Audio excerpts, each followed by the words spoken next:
So Yeah, I'll send you a link. You check it out, man. yeah.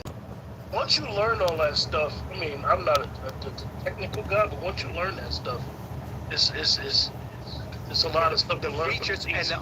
and it's got your logo opacity. So when it's on, like when your logos and stuff are up there, we don't have backgrounds. It cleans it all out on its Okay. own, or you can dictate the level of background that you want into it, so you can control that. It's phenomenal, Okay. and it allows you to set up several studios within the system. So say you got one umbrella company, like I got Bloodline Films.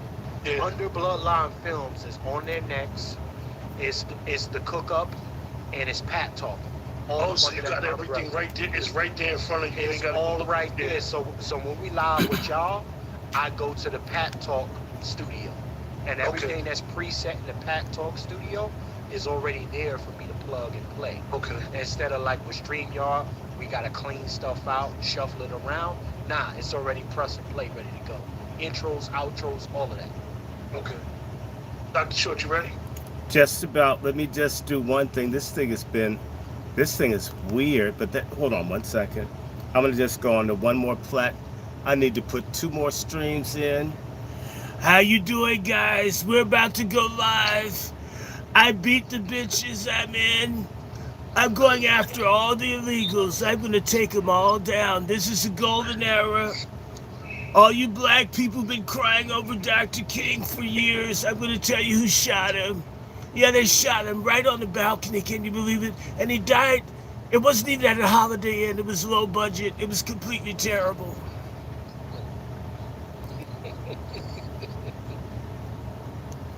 Oh, we're Brother gonna have Negro, some what fun. happened? The Negro dropped out. You He's there, still brother there. Negro? Yeah, he dropped out. Okay. Yeah, this is good. This is good conversation. I'm looking forward to this one today. Chef, we can't see you. Chef, where you at? I gotta come. All right, you know what? Yeah, hold on. Let me get together. We gotta come from behind the camera for this one. All right. Let me come from behind the avatar. Give me a second, gentlemen.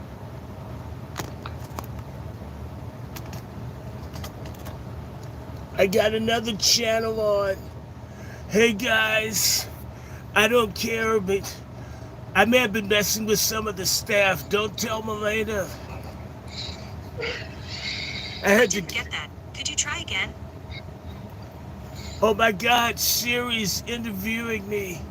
Hey, you're so sexy. Are you messing with my channel? She didn't answer. She's probably a Democrat.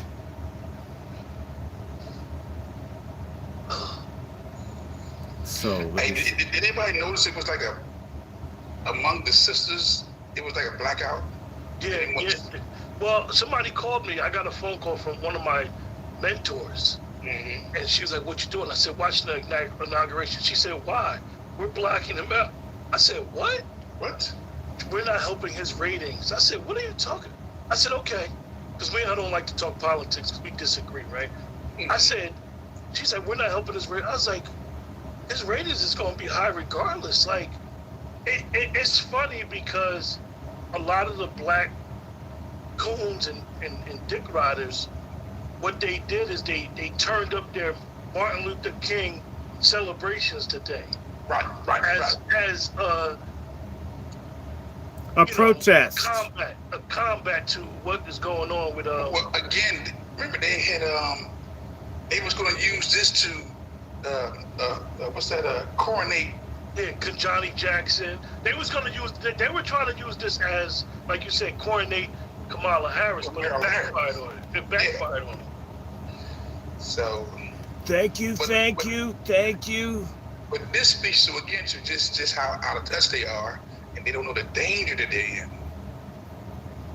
See, they're in danger, brother. Mm-hmm. Look, you couldn't pay me to be you couldn't pay me to be no black woman right now. That's why we white. Yeah, that's why we white. White woman to you. I'm gonna see if I can get. I'm almost in this StreamYard, guys. That I, they may be messing with our computers, man. I've had just Google Well, would. he said, Dr. Shaw, he said censorship is over. He said he signed an executive order tonight. I like your hairdo. Thank you That's so Ronald Trump. very much. Everybody's going to have a great time. I feel sorry for the pork chop feminists. They could not back me. I don't, man. They out of order, man. I don't. And they ain't seen this reckoning's gonna come with them. And I'm stepping over a lot of carcasses. I'm look, no protection, no provisions. Go ahead and launch, Brother Dome. I think I've got a bunch of people watching, and it's time. You guys ready?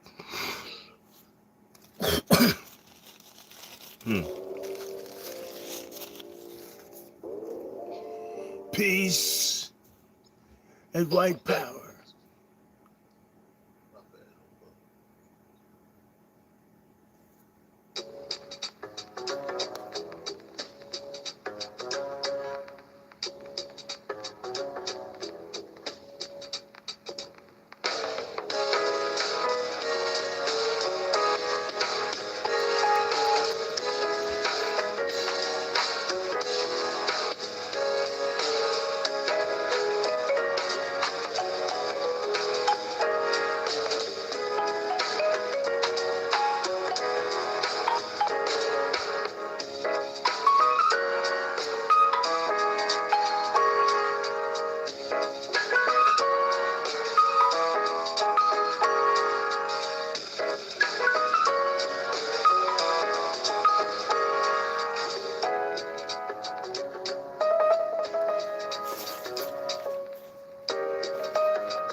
What have you done for me lately? It's Coons. What have y'all done for us lately? And if there's no answer, the only thing we owe them.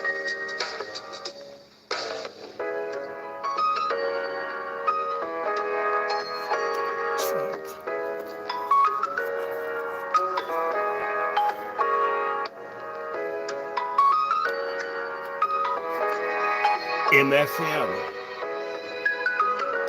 motor oil.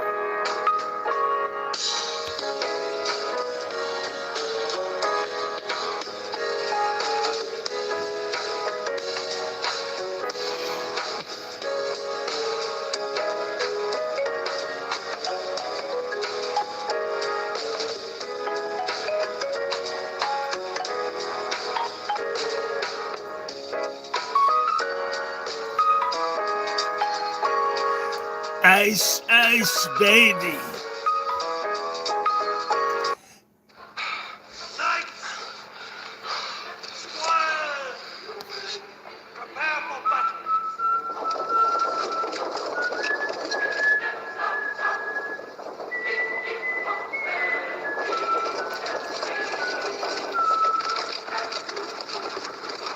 Hey, yo, listen here, babe.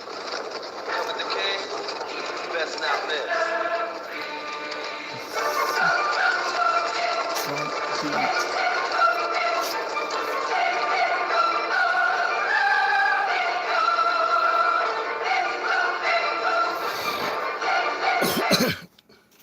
Hey, good evening. Welcome. And the fellas is all here tonight. We will be discussing inauguration, everything around inauguration. We got Ronald Trump in the house, Chef C, Brother Juan, Brother Negro, and myself. We just going, we're going to always give our esteemed guest, Ronald Trump, the floor first. Thank you, thank you, thank you. I told you we were going to win. We won big. We had a great day today. This is a golden beginning of a new country, a new century for American people. We will not be held back by purple, the deep state. We're going to clean the swamp. Everyone's going to know who shot John Kennedy, who shot Bobby Kennedy, who shot Dr. King. And And who's bringing all the illegals in the country? We're going to really fix this up. People are going to get jobs. You'll be able to get an dozen of eggs for at least $1. Just give me a few days. This guy, Biden, what a disaster. We almost lost our country, but we've got a second chance, so we have to pull together. We need to drain the swamp, close the border. Ice, Ice Baby's gonna be my national anthem until we clean this country up of all the thugs and the bad hombres that are destroying this country. Things are gonna go right for the first time, and even though you couldn't vote for me, I'm still gonna be the greatest president. They stole one, but they couldn't stop this one. I know they sing in the black church, Satan said he had me, but I got away. And so, bye, Biden. He's pardoned everybody. In fact, if he'd had some time, he would have dug up Hitler and pardoned him. It's just a disaster. But we're going to move forward. The bad 4 years when you missed me are over. Thank you so much, all the voters, people who braved the cold, even the black marching band. I hope you give those guys some fried chicken. I hear they like it. Thank you. Brother Juan J. Johnson, any opening statements on this great inauguration 2025? Man, I think the only opening statement I have is, wow. I just got a wow, man. I'm still taking it all in. The optics I saw today was interesting. I'm just looking for a phenomenal conversation. Yeah, y'all hear me? Yeah, we can hear you well. Yeah, so that would be my opening statement. Trump won, he's back. Biden's gone, Kamala's out. And now the work begins. So looking forward to it. Chef C, your mic is muted, brother. Peace. Yeah, listen, I look forward to this. And salute to all the brothers, man. It's good to see everybody again. Salute to everybody that be rocking with us as well, through all the platforms. Glad to be on Let's Talk 2 today, to spearhead and bring us to an end with this thing. But, it should be some really good progressive moves done by this administration. I am keeping my eyes on them as far as the deliverables that he promised. And I want to see if he comes. So we look forward to what this administration can bring. And again, ladies and gentlemen, as we've always said throughout our platforms, especially now, if you see something, say something. Ice, baby. And also we got Brother Negro and Coke Shark in there in the shadows. They're here. If either one of the brothers is present. Oh, I'm here. Yeah. I'll go first. All I gotta say is wow. I saw the red version of a plantation jubilee. That's what it came across to me. We seen the blue edition. Now we got the red edition.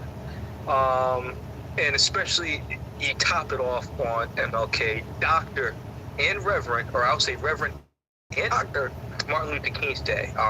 That kind of threw me through a loop personally, that more people were emphatic about that man versus the man who actually died for something that was greater. That was the major concern that I saw. And I hope that we be able to change our heart and our mind and spirits and kind of get a one accord on representing our icons and our people. Definitely. Coke Sharpton, are you there? Yes, sir. Yes, sir. Can I be heard? Yes, you could definitely be heard, brother. Yeah, I'm over here. I got the heat packs. on my permanent end right now because my split ends froze trying to do that bullshit protest against Donald Trump. I was the only one that was out there in them streets, and it was 4 degrees outside. My bones is shot up, and nobody showed up. But I have to say this. Glory! Chicken wings and collard greens. Glory! For the Negroes.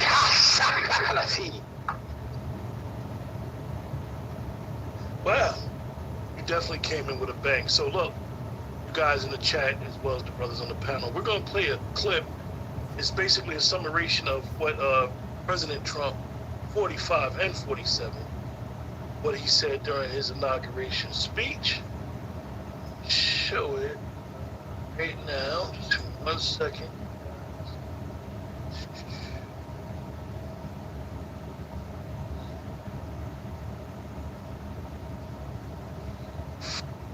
Chief Justice Roberts, justices of the United States Supreme Court, President Clinton, President Bush, President Obama, President Biden, Vice President Harris, and my fellow citizens.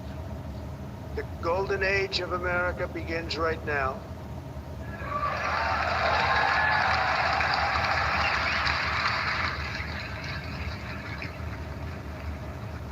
From this day forward, our country will flourish and be respected again all over the world. We will be the envy of every nation, and we will not allow ourselves to be taken advantage of any longer. During every single day of the Trump administration, I will very simply put America first.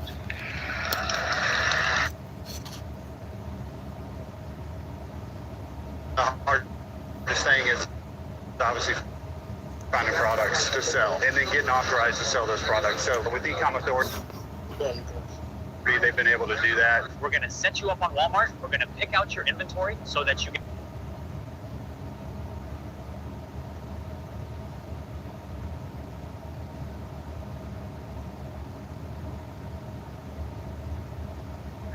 Our sovereignty will be reclaimed.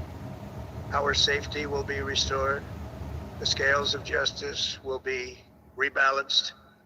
The vicious, violent, and unfair weaponization of the Justice Department and our government will end.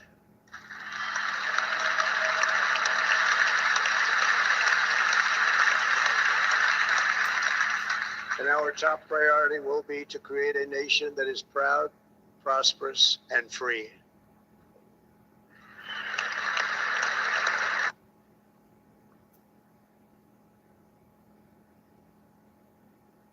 As we gather today, our government confronts a crisis of trust. For many years, a radical and corrupt establishment has extracted power and wealth from our citizens while the pillars of our society lay broken and seemingly in complete disrepair. We now have a government that cannot manage even a simple crisis at home, while at the same time stumbling into a continuing catalog of catastrophic events abroad.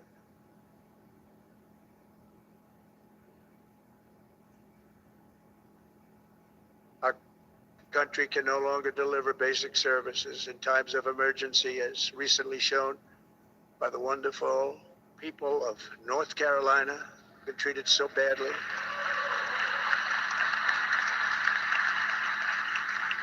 And other states who are still suffering from a hurricane that took place many months ago.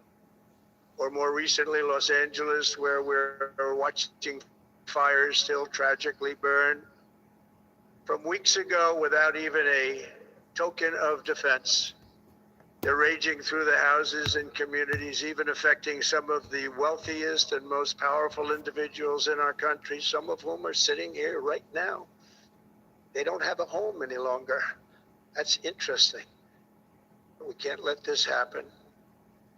My recent election is a mandate to completely and totally reverse a horrible betrayal and all of these many betrayals that have taken place, and to give the people back their faith, their wealth, their democracy, and indeed their freedom.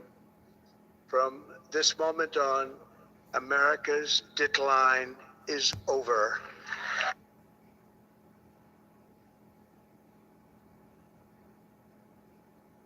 Over the past 8 years, I have been tested and challenged more than any president in our 250-year history, and I've learned a lot along the way. The journey to reclaim our republic has not been an easy one, that I can tell you. Those who wish to stop our cause have tried to take my freedom and indeed to take my life.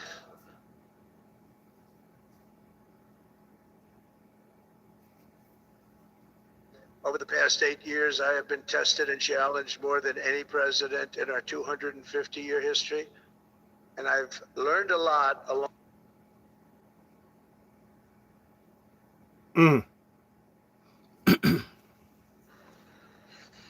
So you guys, that's some of the gist of what President Trump said. As well as he said something else I want to show you guys, and I know that our esteemed panelists, we definitely have some thoughts on that, but this is something interesting and it speaks specifically to us. To thank you for the tremendous outpouring of love and trust in Hispanic communities. I want to thank you for the tremendous outpouring of love and trust that you have shown me with your vote. We set records, and I will not forget it. I've heard your voices in the campaign, and I look forward to working with you in the years to come. Today is Martin Luther King Day, and his honor, this will be a great honor, but in his honor we will strive together to make his dream a reality. We will make his dream come true.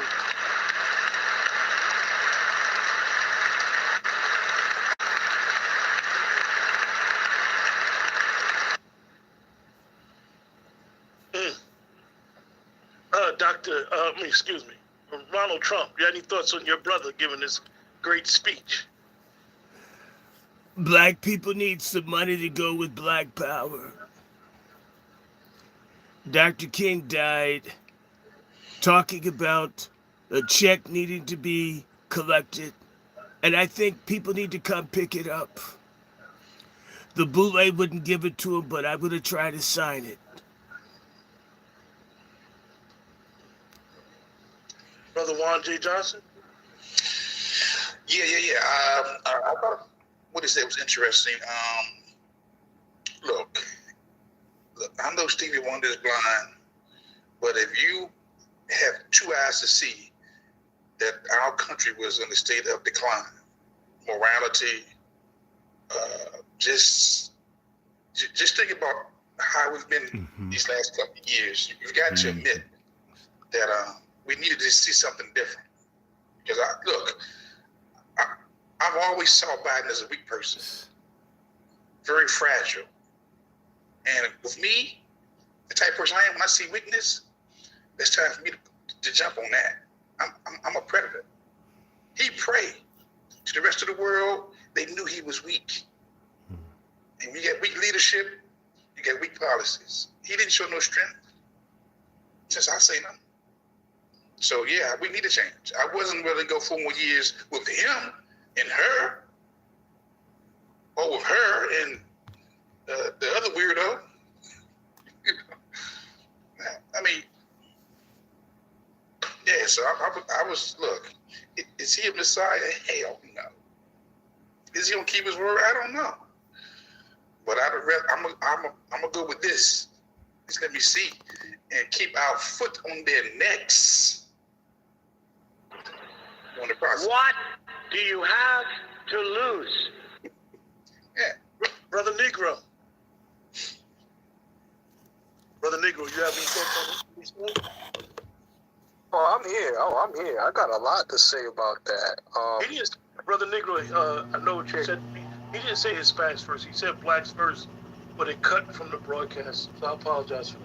Oh, okay, my bad then. Yeah, you know, you already know the Negro I was already eyeballing that. I was like, yo, I know he ain't pulling no Jim Crow Joe Biden move, putting these individuals in front of us, skipping in front of the line. All right, that was the angle where I was coming from. I was like, yo, what's up with that?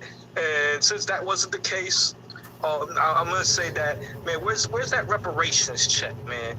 He having it on MLK, mentioning MLK. He was staying to pick up a check. Don't use that. Don't use our civil rights icons and don't deliver no damn tangibles to the Negroes. That's where I'm kind of at with it. And the reason why I was just like, really, is that how he's moving? But and this feels like the reverse side of when Joe Biden said, "I got your back, black folks." It's kind of like that, just that he didn't say "I got your back" with the thumbs up. It was just kind of implied in a weird way. So I am side-eyeing him. Reverend Coke Sharpton. Esteemed one. Yes, sir. Well, what I like about this, I'd actually want to touch on what happened right before, if you don't mind, this speech, just so we make sure we add that to it. That was one of the shortest inaugurations I ever saw in my life, to the point where Trump said, "I ain't even got no time to put my hand on the Bible. I need to get going on this one right here." Vance sat up there with getting inaugurated for about 3 minutes. And Trump got up there, I blinked, and I missed half of his swearing ceremony. That man, he had this look on his face before he got on that mic, what we're looking at right now. He was scanning the room, basically like, which one of you's out to kill me? And the way he was scanning that room, it was like he was thinking, every one of you is out to kill me. He had this look in his eye before he got on that podium. So it's just the determination that I see in his eye, and also the I think he got a little bit of a shorter fuse than he. A lot of people don't understand. We don't have the same man we had in 2016. A lot of people are trying to vote this man in, thinking it's all we got. We want to go back to what it was, but what people didn't understand is there's no going back. Yeah, I see you, brother. Can you touch on that for a little bit, man? I just wanted to make sure we added those little bits that happened right before you got up on this, if you don't mind. Yeah, we can't go back, because again, we're in a whole different era, a whole different time. I'm looking for some hard times now, because the damage that must be fixed. Ain't no going back. Back to what? Man, some folks gonna have to feel the pain. A lot of folks are gonna feel the pain. What pain? Some of these special programs, they gotta go. You know, the welfares, they go. Look, man, I see some pain coming. I see a lot of suffering coming for a whole lot of people. Hey, brother, real quick, brother Ward. Hey, shout out to Kamala Debbie Harris right now for monitoring. There is no going back. I actually supported that phrase, but she left out one important part. She left out one part, and that part was, you're not going forward. Hey, brother Juan, before I go to Chef C and then myself, let me ask you a question in reference to some dark days. Do you think it's dark days, or do you think it's an opportunity? Both. Because you can extract some goodness out of dark days. And dark days are times when, you know what, how do I get that bag? It's dark days for Latinos, or for all those who are illegal. That's a dark day for you. But it's a bad day for us. For those who, you know, go make them phone calls. Those who are going to, you know what, look, get that bag. So it's a bad day for us, bro. You know, for those who are in these welfare programs, it's a bad day for you. It's a bad day for you. Do you think, let me ask you, Brother Juan, before me and Chef C talk, do you think today has marked the end in the death of DEI and identity politics? Absolutely. Yeah, it needs to be gone immediately. We've seen the results of DEI. Don't ask me to ignore what I've seen. from the highest levels of the government to the lowest levels. You know? Brother Juan, I have to let Dr. Short has entered the building. Donald Trump has left. Dr. Short, I'm asking you that question. Is it the death of DEI and all this Well, identity the politics? DEI, well, this is basically the funeral. I mean, DEI got burnt up out in California. There are a couple of women of color, if I could put it that way, between Kamala Harris, Letitia James, Fannie Willis. There've been a cast, the stupid ass women in the NABJ. There've been a large number of dumbass women, mostly black, that have shot themselves in the pussy. And, it's the greatest thing since sliced bread, Pringles potato chips, the silicone chip, the telephone. But if it's not with some kind of order or context, it's annoying. Any pimp will tell you so. Karen Bass, who I've been talking badly about for years, and a lot of people don't know, Karen Bass is one of the most evil black women to ever hold any kind of public office. To show you how wicked this woman is, she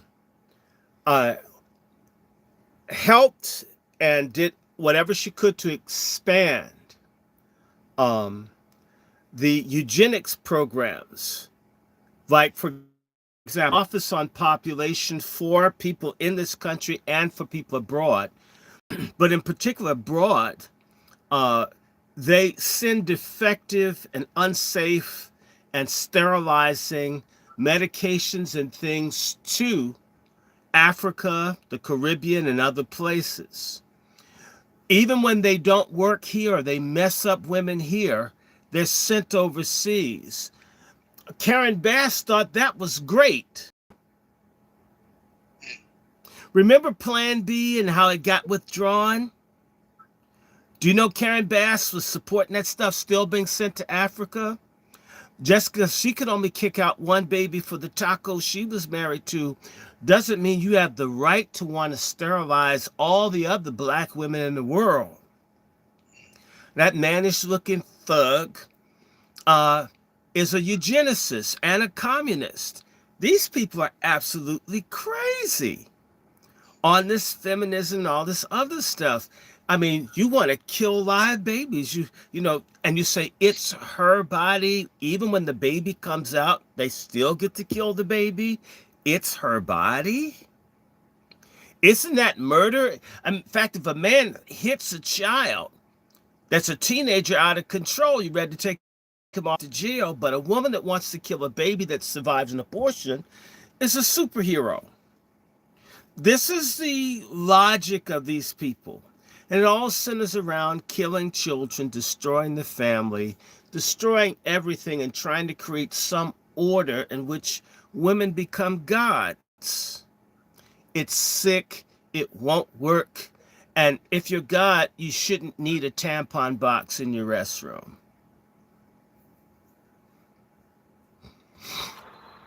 What do you have to lose? Well, Chef C.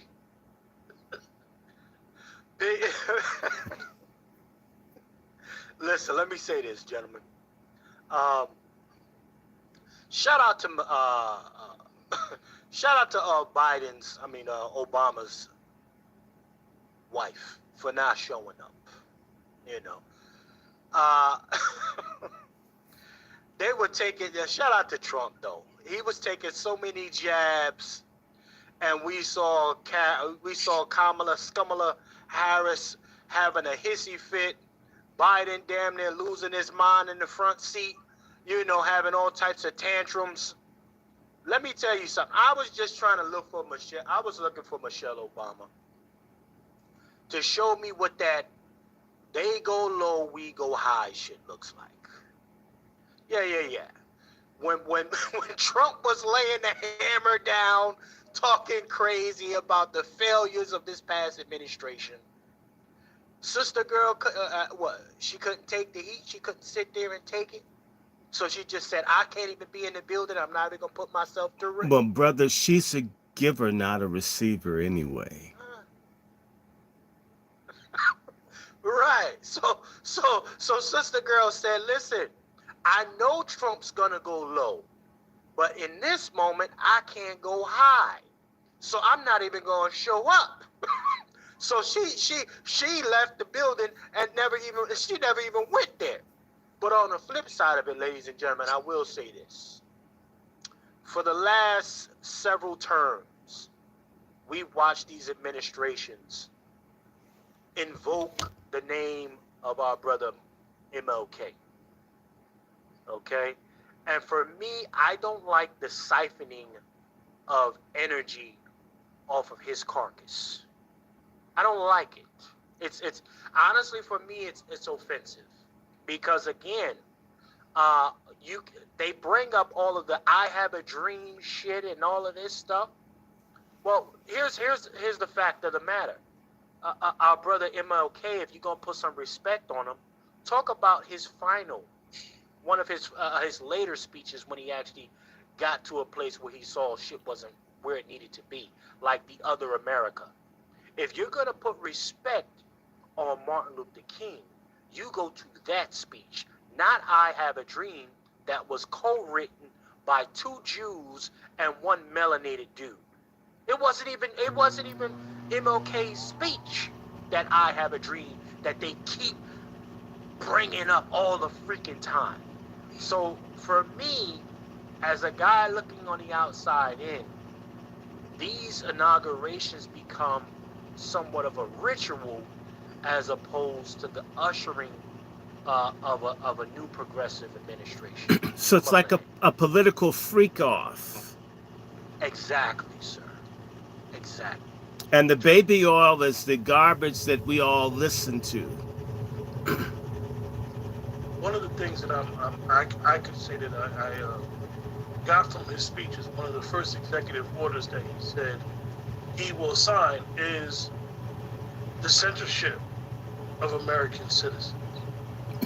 For those of us that don't realize, ever since 9/11, ever since the Patriot Act, they have authority to spy on all of us, all of the citizens, and this has to stop. I don't know if it's going to stop. I'm hopeful it's going to stop, but we should be very cognizant of the wording that they're using. Any political figure when they talk about censoring us, spying on us, because we run the government. The people are in charge. I am a constitutional American. Anybody who is against the Constitution is an enemy. Even though we know that it wasn't written for us, it's applicable for us today. So I'm very conscious of the wording. Definitely, I didn't listen to some of the thoughts from the pundits after his inauguration speech, but definitely looking at those executive orders is something that we should really look at and be concerned and really understand that there was a boycott today. And a lot of people may have not have realized there was a boycott amongst particularly our black women of blacking out the inauguration. A lot of the black cities in America where the Democratic Party are in charge, what they did is they turned up their Martin Luther King celebrations today because they wanted to use today as a coronation for Kamala Harris, with her being sworn in, and Kajani Jackson, Justice Jackson, as swearing her in as a symbolic thing for people of color. But that plan backfired in the American people's vote. So I know, Brother Juan, you had picked up on it, and I knew a bunch of people who said they weren't going to watch as a way of boycott. Yeah, I mentioned that. I think I talked to quite a few sisters on today, And I asked them the question: Have they watched the ceremony? And they was emphatically no. I said, why you ain't watching? Well, the spec on that, he's not my person. He's a racist, white supremacist, okay? My question is, well, how do you want your white supremacy served? You want it in your face, or you want it behind your back? Well, these days they like things behind the back, Juan. I'm just saying the sisters still don't get it. When you look at that stage, who was up there on that program, you saw trillions of dollars. Google CEO, Apple CEO, Elon Musk, Facebook. They are kissing the ring. Okay? We're talking about trillions. Trillions was on that stage. And they Coach Sharpton. I want to ask Coach Sharpton that question. Why do you think, and I noticed Big Tech was, we saw Bizio's 3 rows behind him with Elon, like Brother Juan said, you saw Zuckerberg, you saw them all. I want to ask you, Coach Sharpton, why do you think that Big Tech, Big Business have pivoted from their position on President Trump, not from when he was 45, literally from 5 months ago? It's been a strong pivot towards him. What do you think, Coach Sharpton? What's your thoughts? I would say, what pivot? Let's Talk TV. What pivot? And what I mean by that is spending the majority of my life in tech. It's the opportunity.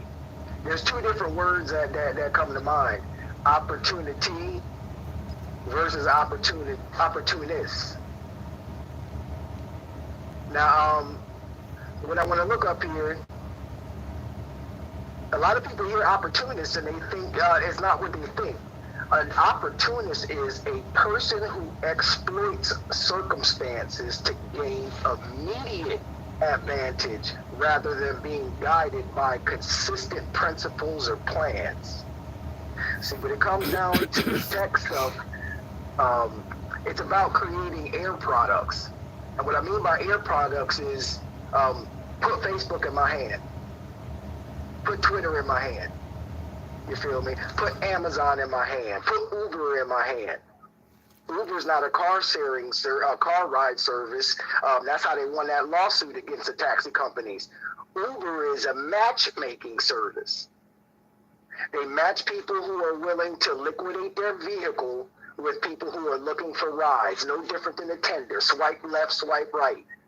They are here to milk America for its resources to create vaporware. Well, I wouldn't call it vaporware, because vaporware means that you come out with an idea and it doesn't really exist.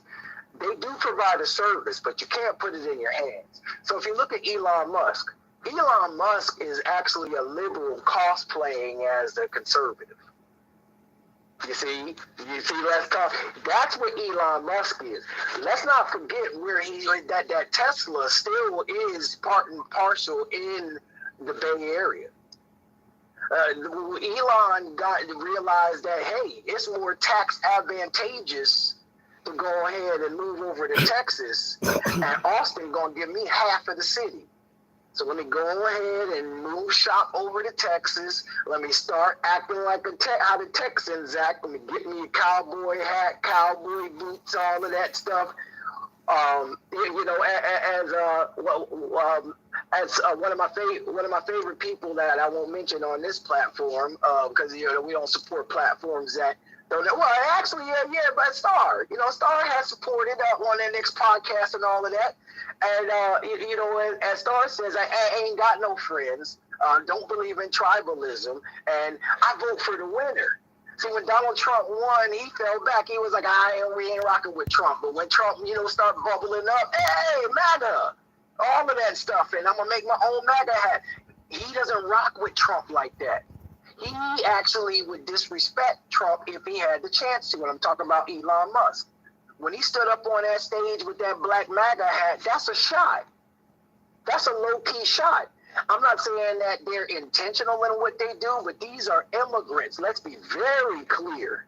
These folk are first, second, third generation immigrants that come over to America as opportunists.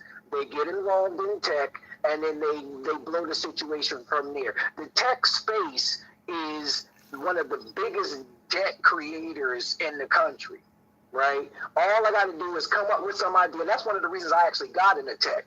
See, I have a business degree, and it was a business decision for me to get into tech. I said, so you mean to tell me I could just make ideas in my head and type on this keyboard, and then money comes out the other end?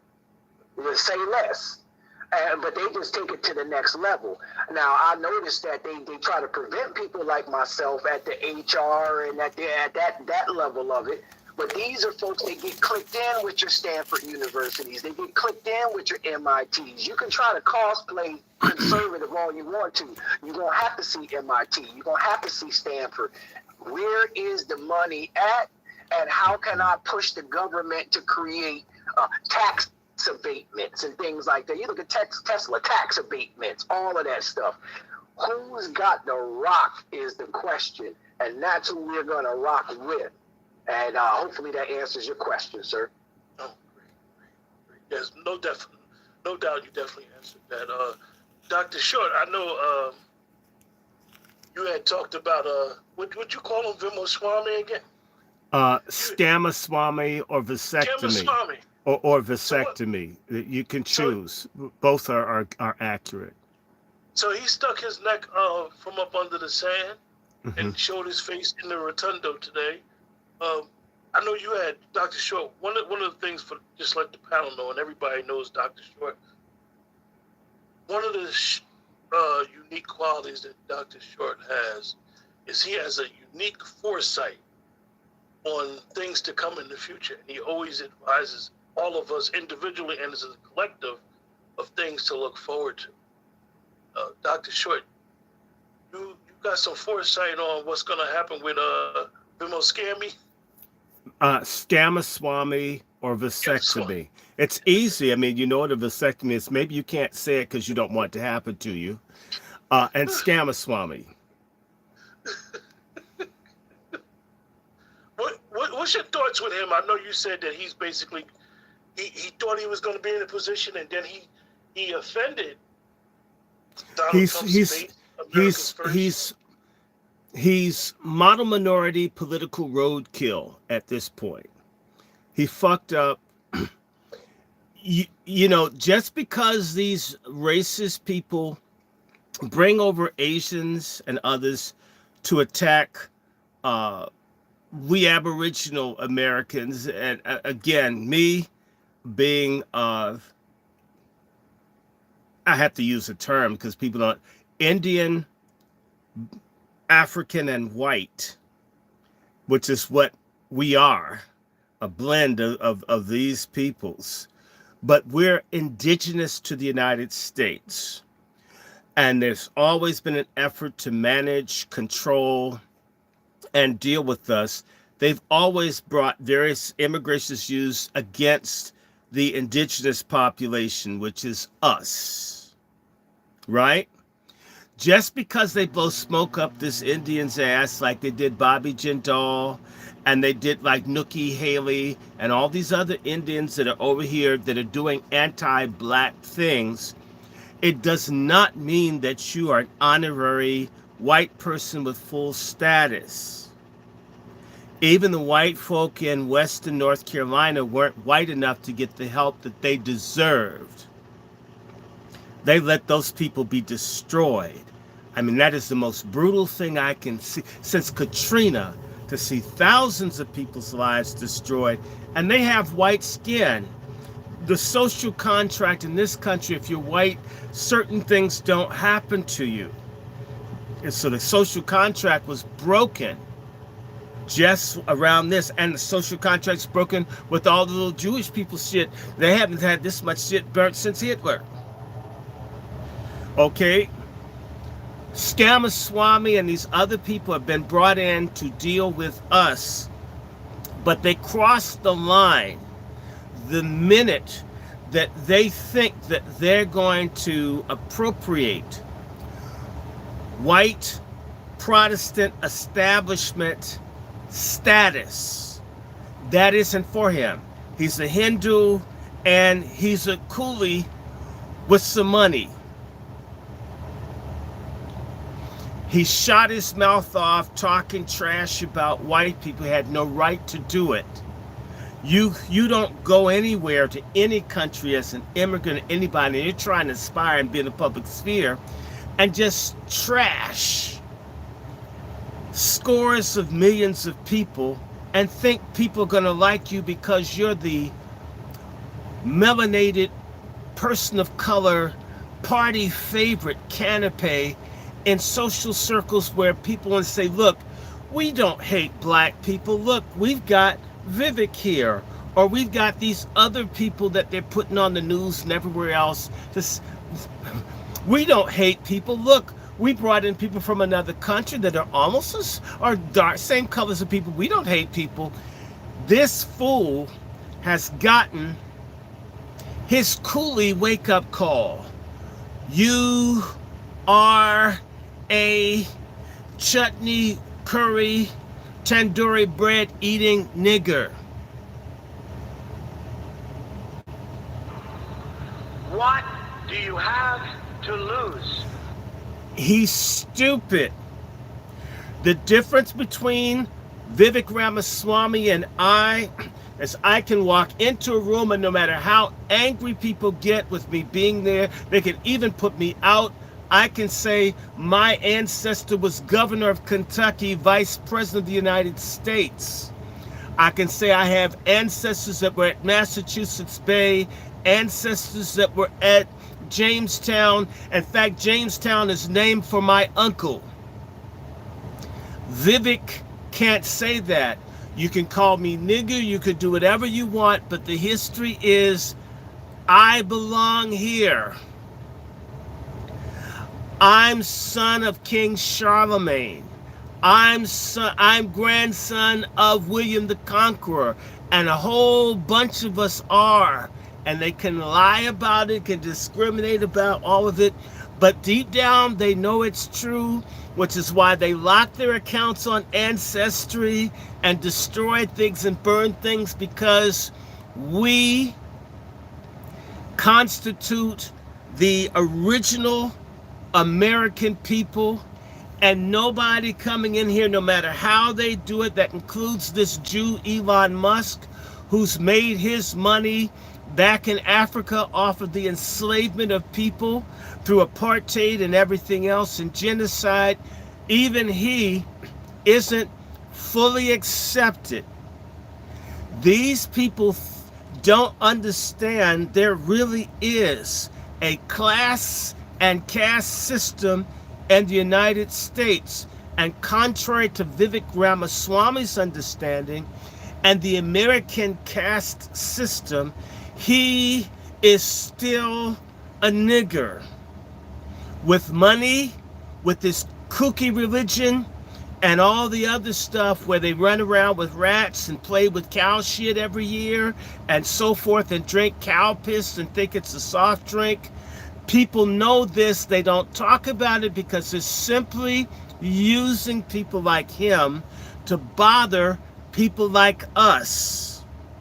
However, the Trump election, much to Scamaswamy's surprise, its success is in part white America's buyer remorse with all these fucking weird, strange people over here.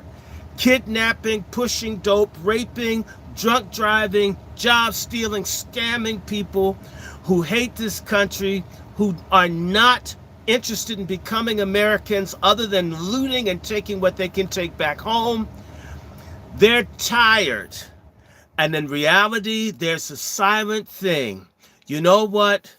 The niggas we already had were better than these new ones that Biden let in. Let us shut the door and we'll work it out. And Vivek Ramaswamy can run for governor of Alaska. He can run for Puerto Rico. In fact, he'd fit in there because there's a lot of trash. He is done. I'm Donald Trump, and I approve this message. Wow. Wow. Brother Juan J. Johnson, what do you have to say about what Dr. Short just said? Man, Dr. Short is filleting. He's literally cooking. He's cooking, okay? But he's absolutely right. Vivek Ramaswamy, he overplayed his hand. Look,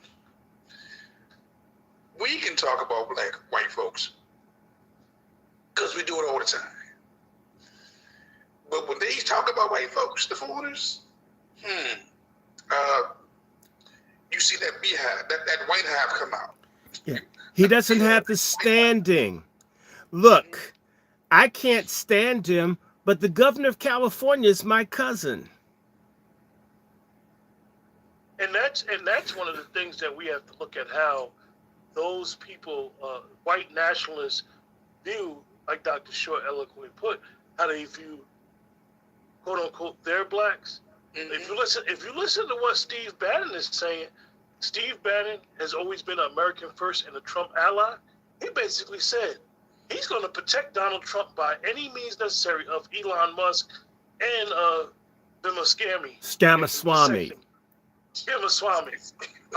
And it's interesting that he's saying this, because I was never one who agreed with a lot of stuff Steve Bannon said. Mm-hmm. But if you listen to what Steve Bannon said and what they know, they foresee, is exactly what Dr. Short eloquently put in. And we need to be, it's going to be a bunch of fights for President Trump going on. Mm-hmm. We need to be observant of. And we need to support Donald Trump. Part of what I'm angry about is every other group of people learn how to coalesce behind who becomes head of state. This idea of giving Donald Trump the finger for 4 years is disgusting. Dr. Short, I mean, there's the same people that want to give him the finger are the people that want to get DEI. I mean, where the hell you gonna get it from, dummy? You want to get this, you want to get that. The government has the ATM and it prints the money. Why make the person that's over the printing press of the money an enemy? They have enough sense. They have enough sense to steal condoms out the trash can of athletes that they think are going to make it to the pros, and don't have enough sense to make friends with the person that controls a multi-trillion-dollar economy. That's fucking stupid. Hey, Chef C, do we have any political capital whatsoever to? And I would say I would never follow the 92% who are saying no, sit this out for 4 years. Do we have any political capital? Are we in any position to sit this out for 4 years? Well, check this out. And here's the unfortunate nature about it. When you think of what people call white supremacy, unfortunately, just think of white folks. However, that's not so true. That's not really true. On the flip side of it, there's a companionship, an unlikely companionship. No, it's not unlikely. Negro empiricism. It's Siamese twins. Hold on. I'm going somewhere. I got you. I'm actually setting it up for you, brother Short. Listen, ladies and gentlemen. Unlikely to the folks that live in La La Land. Let me clarify that. Okay? Now, but that party and that companionship and that partnership is, and I know it's going to get some folks mad, but that is the melanated black woman and the white man. They are your white supremacy. Yeah. Because guess what? When we take a look at, we talk about the voter base, brother Q. Okay, 90 plus women, black women, Pork chops. right? Quote unquote. Now they could be these numbers could be made up for all I know. Who knows? But however, these women are still on the plantation, and they're fighting for dear life to stay on the plantation. Okay, not to get off. And they're looking at you every time you come, black man or black woman that's off the plantation, telling them to, hey, come over to this side, it's better over here. But then they look out and they see and they say, hold on, no, it's not. It's not better over there. I got all my goodies, giveaways, DEIs, etc. over here. And Master, it really knows how to do rough trade. Well, Okay. hey, Chef C, we know what they call it in the cooking world, where you have what they call domestic cuts, consumer cuts when you're dealing with meat. All right. Dr. Short, what is the boule putting us in position of? Are they slaughtering us by trying to? We've already been slaughtered. I think that, they want to send us to a crematorium. We're already there. When you consider the fact that maybe 50 million to 60 million black people that should have been born that were butchered through abortion, half of us have already been slaughtered.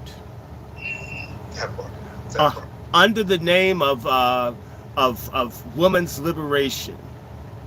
And a significant number of us have died due to gay liberation, where, you make the asshole the pussy. It's the new pussy. So the boule has had a contract for over 80 years to exterminate the unqualified, unfit black people. The Black Greek letter organizations support the eugenics agenda. They think the eugenics agenda means only getting rid of the non-talented 10th black people. But the real one, the part that Margaret Sanger and Nina talk about, and I have my book at The Woman in the New Race, I can pull it. It's somewhere around here. They don't want any certain people of any kind to reproduce at all. And but the problem, we have a golden opportunity. Trump is a golden opportunity for us, not because Trump is what's his name, John Brown or Martin Luther King, because Donald Trump is a realist and a businessman. He's in the business of making money and doing things, and he can work with just about anybody. Well, that's a hell of a good thing, because I'll tell you something. There are a whole lot of black folk that ain't on business. There are a lot of different people that ain't on business. You can't figure out what to do. Chef is an entrepreneur. All of us who do any kind of business, and ever had to do contracts or whatever, to have people that you can sit down and discuss what you like, what you need, what you're going to have, what you're going to exchange, and it happened exactly as all parties agreed, is a wonderful thing. Donald Trump is the first of maybe any president that's trying to do real business, not dirty business like Lyndon Johnson did with that bullshit,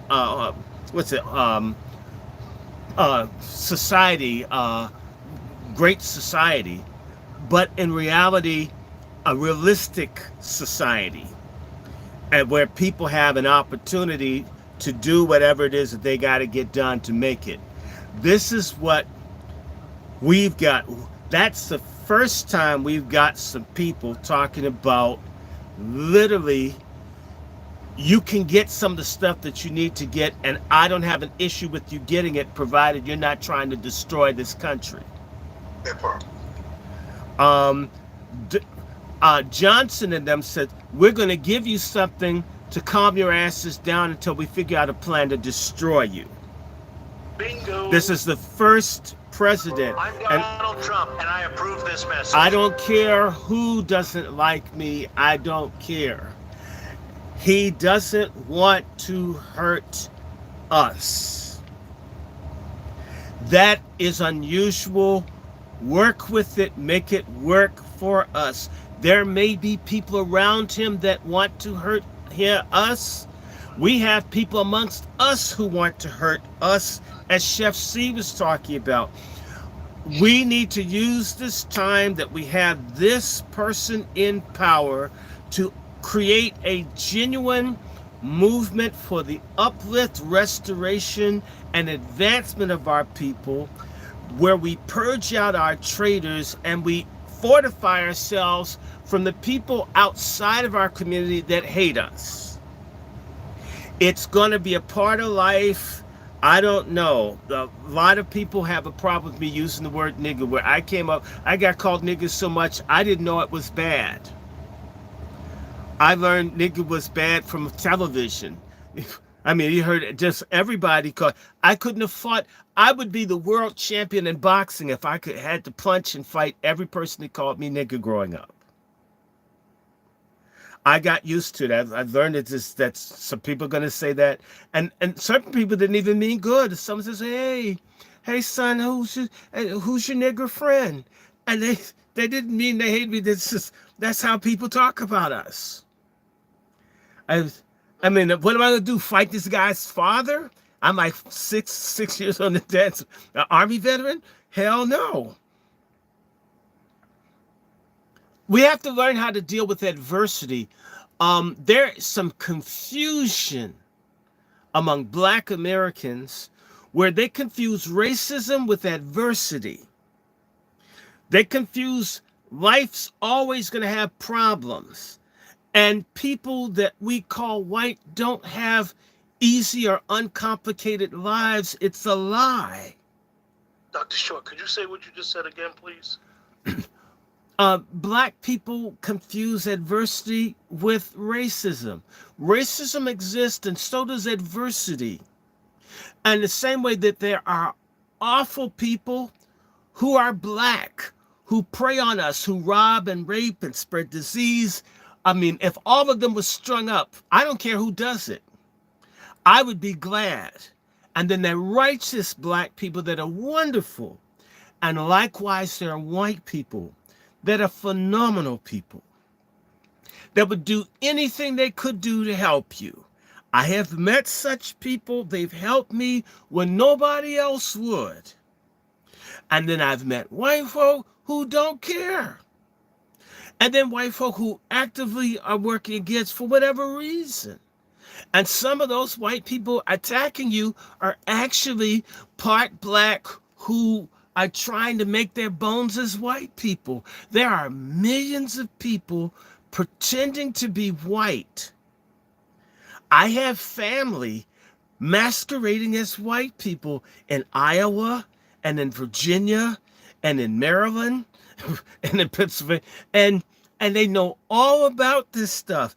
And when I ran up on one of my grandfathers, I found just last night, found out there was an African woman slave who got impregnated by one of the grand. Now I got the name after all these years, and it's locked because they know we exist, and they know that they have cousins and family.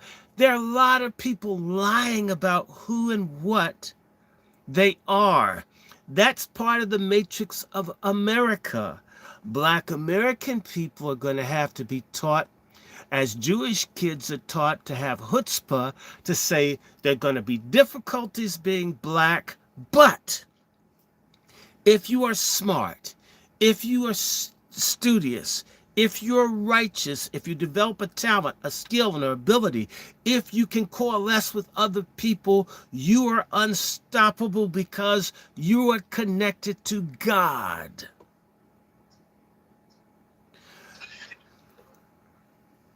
Dr. Short just eloquently gave us what most people have told us and what we've all learned. This is the true definition of staying woke.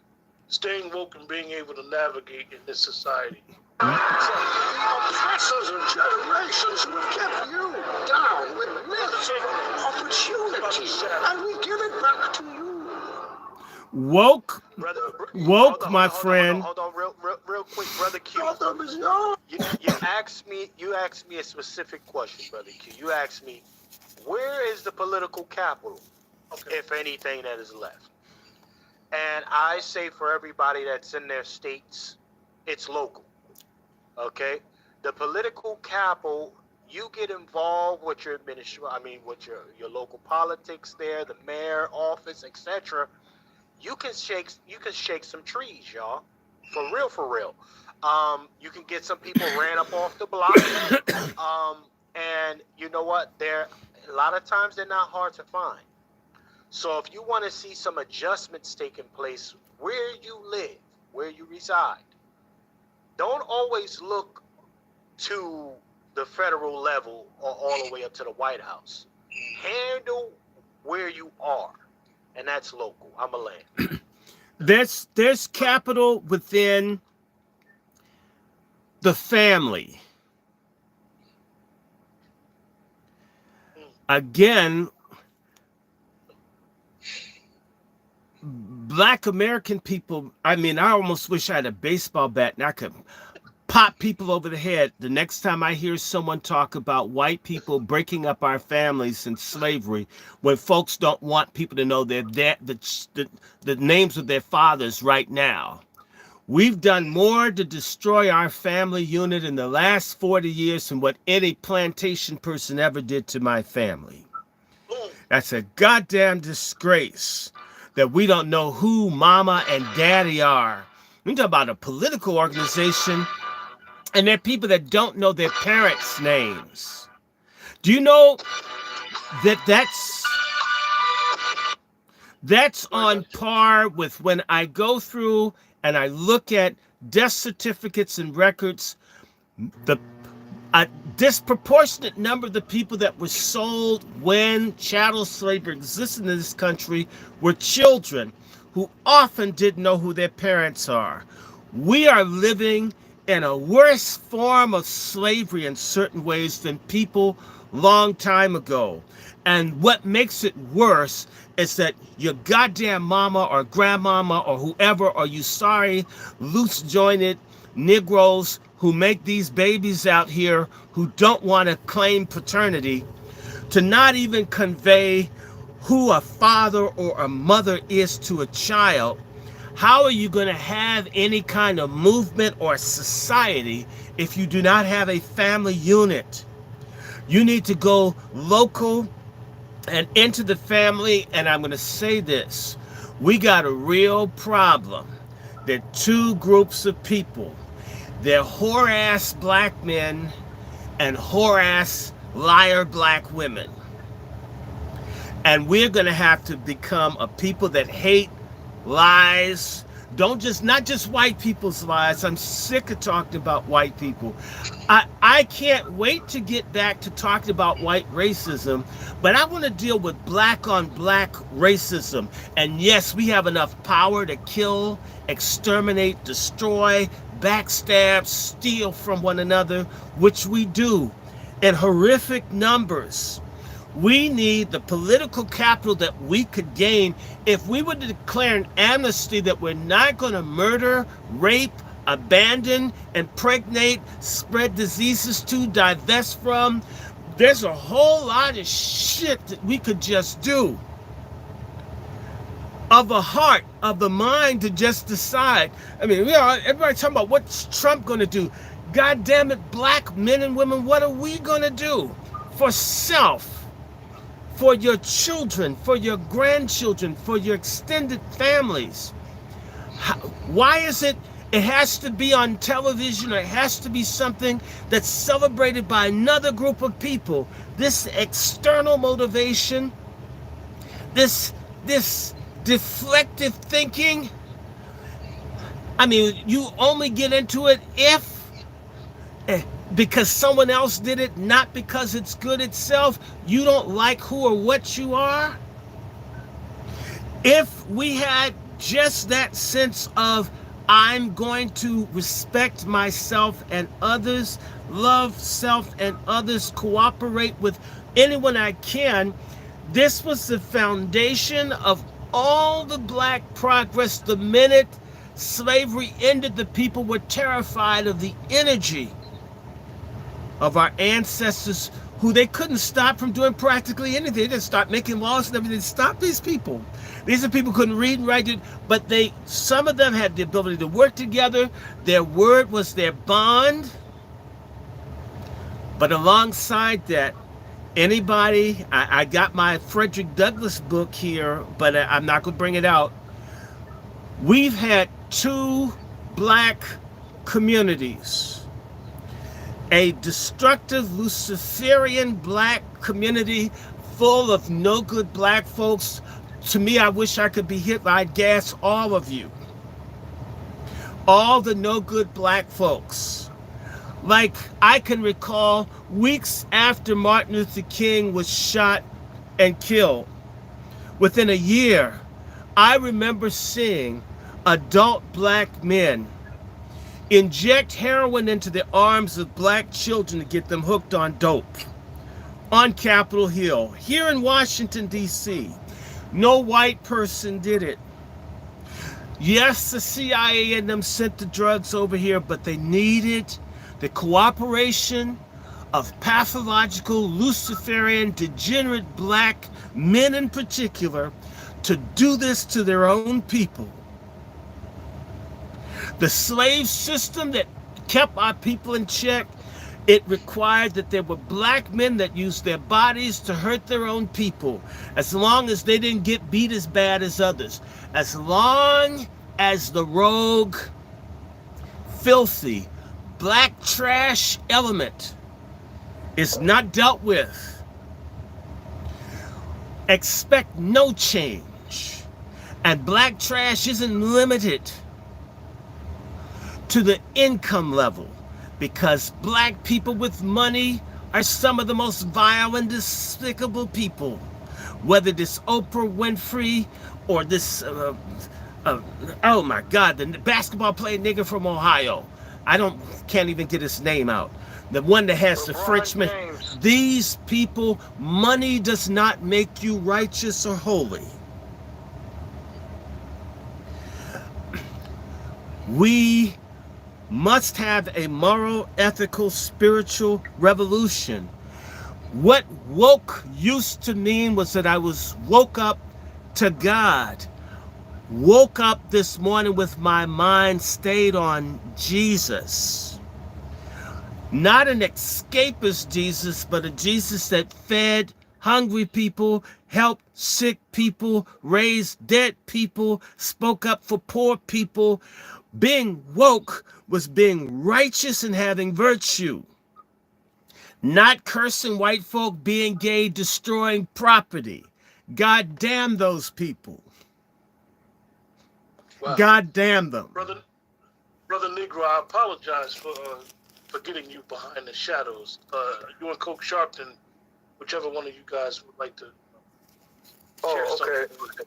Yeah, I'm right here. I definitely wanted to dial back to that technology about Mark Zuckerberg, why he might have hopped and jumped on the Trump train. I think, wasn't the Democrats bringing his behind in on C-SPAN every 5 seconds for those hearings? Yes. And they were trying to bust him up. I heard that they were trying to make him, calling him a monopoly and all that other stuff that was going on with him, with Meta Universe, and you tie in what they call that phone thing that they got. Not WeChat, but the other phone thing that everybody got. I can't think of it. TikTok. What? TikTok. No, not TikTok, but the other Chat GPS. Yeah, WhatsApp. What's And all that? these, Okay. he's connected with some of these entities, and he's been getting a monopoly deal that's going on. While Negro people, Black American folks, we only have one, which is fan base going on here, but yet still the Chinese people, Asian people, however you want to slice it, they got like 50 million platforms from WeChat to Red Paper or wherever they got that new one, and then TikTok. So there's definitely an unfair advantage over here when it comes to social media that I've been observing, that both parties are refusing to call out. Both parties are not willing to make right by the American Negro, you know? I also look at the whole Obama situation where Obama was working over money hand over foot during his policy, who set this trend with technology to exclude specifically our community. So like this is what they call technological redlining or something like that. Yes. Or social redlining or Right, something like right. that. Where they use these type of forms of technology to box us out. No different from the redlining of homes and houses to devalue us. So yeah, I definitely want to, and thank you for allowing me to circle back on that, because that was something that I was getting annoyed with Zuckerberg with, and the censorship game is crazy with these guys. Well, can I tell you guys a personal story? They've jacked up all my Facebook accounts. Do you know the day that they said something about the fact checking, all of a sudden the stuff reappeared? So, you know, they just, they have systematically targeted our community, not even to be able to talk to each other, share information. And they're very much aware of it. This guy Zuckerberg is the worst white supremacist. I've been saying for years. It's been my sense. I just feel it in my spirit. One day he's going to commit suicide. You know, my feeling is God hates the day. You know, we can go to Red Lobster, chef, if it happens, because just an awful man. Yeah, and his wife is a major component to that Asian wife of his. She has been, and they've been keeping for the Asian community even before the hate Asian crime thing or wherever they got over there. So that's just some of the things I've been observing about this technology and how it's been weaponized just in the fashion.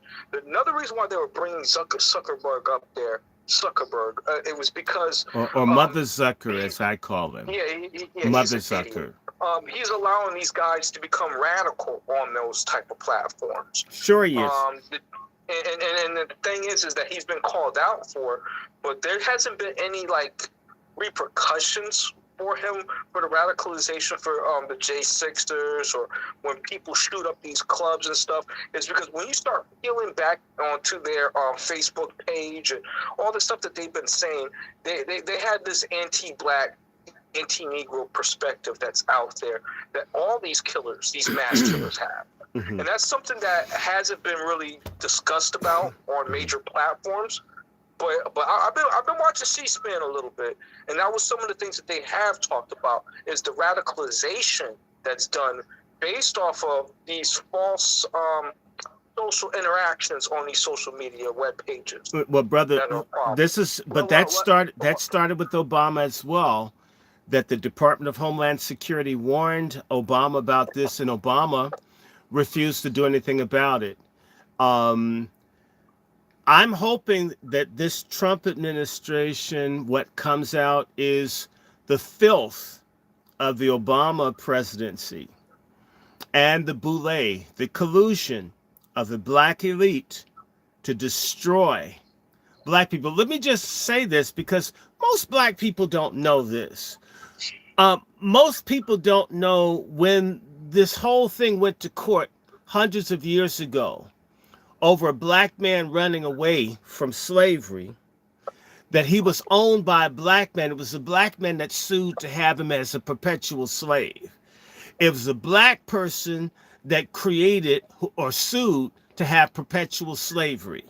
That was the precedent. There are black people who are vile, despicable human beings who do not like racism in practice, if it happens to include them, but in principle, would support slavery, genocide, as long as it didn't happen to them. This is the mindset of, I would say, 75% of black people. Well, Dr. Short, if I could, yeah, I definitely want to tap in on this one. Um, when it comes down to the situation we're in right now, we're not in a democracy. We're we're not even in an oligarchy as much as we were before. We're in what we call a technocracy.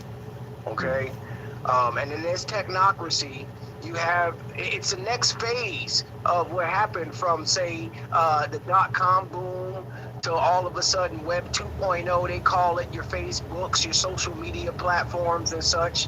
And now we're here at the technocracy, because what it is that they know how to not only create money out of thin air, they know how to create massive amounts of money out of thin air.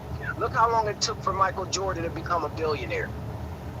Look how long it took for Michael Jordan to become a billionaire. Look how much sweat it took for Michael Jordan to become a billionaire. They can get that just by raising $100,000 in seed fund money, offering that off for 10% of the company, and now that company's worth $1 million at the snap of a finger.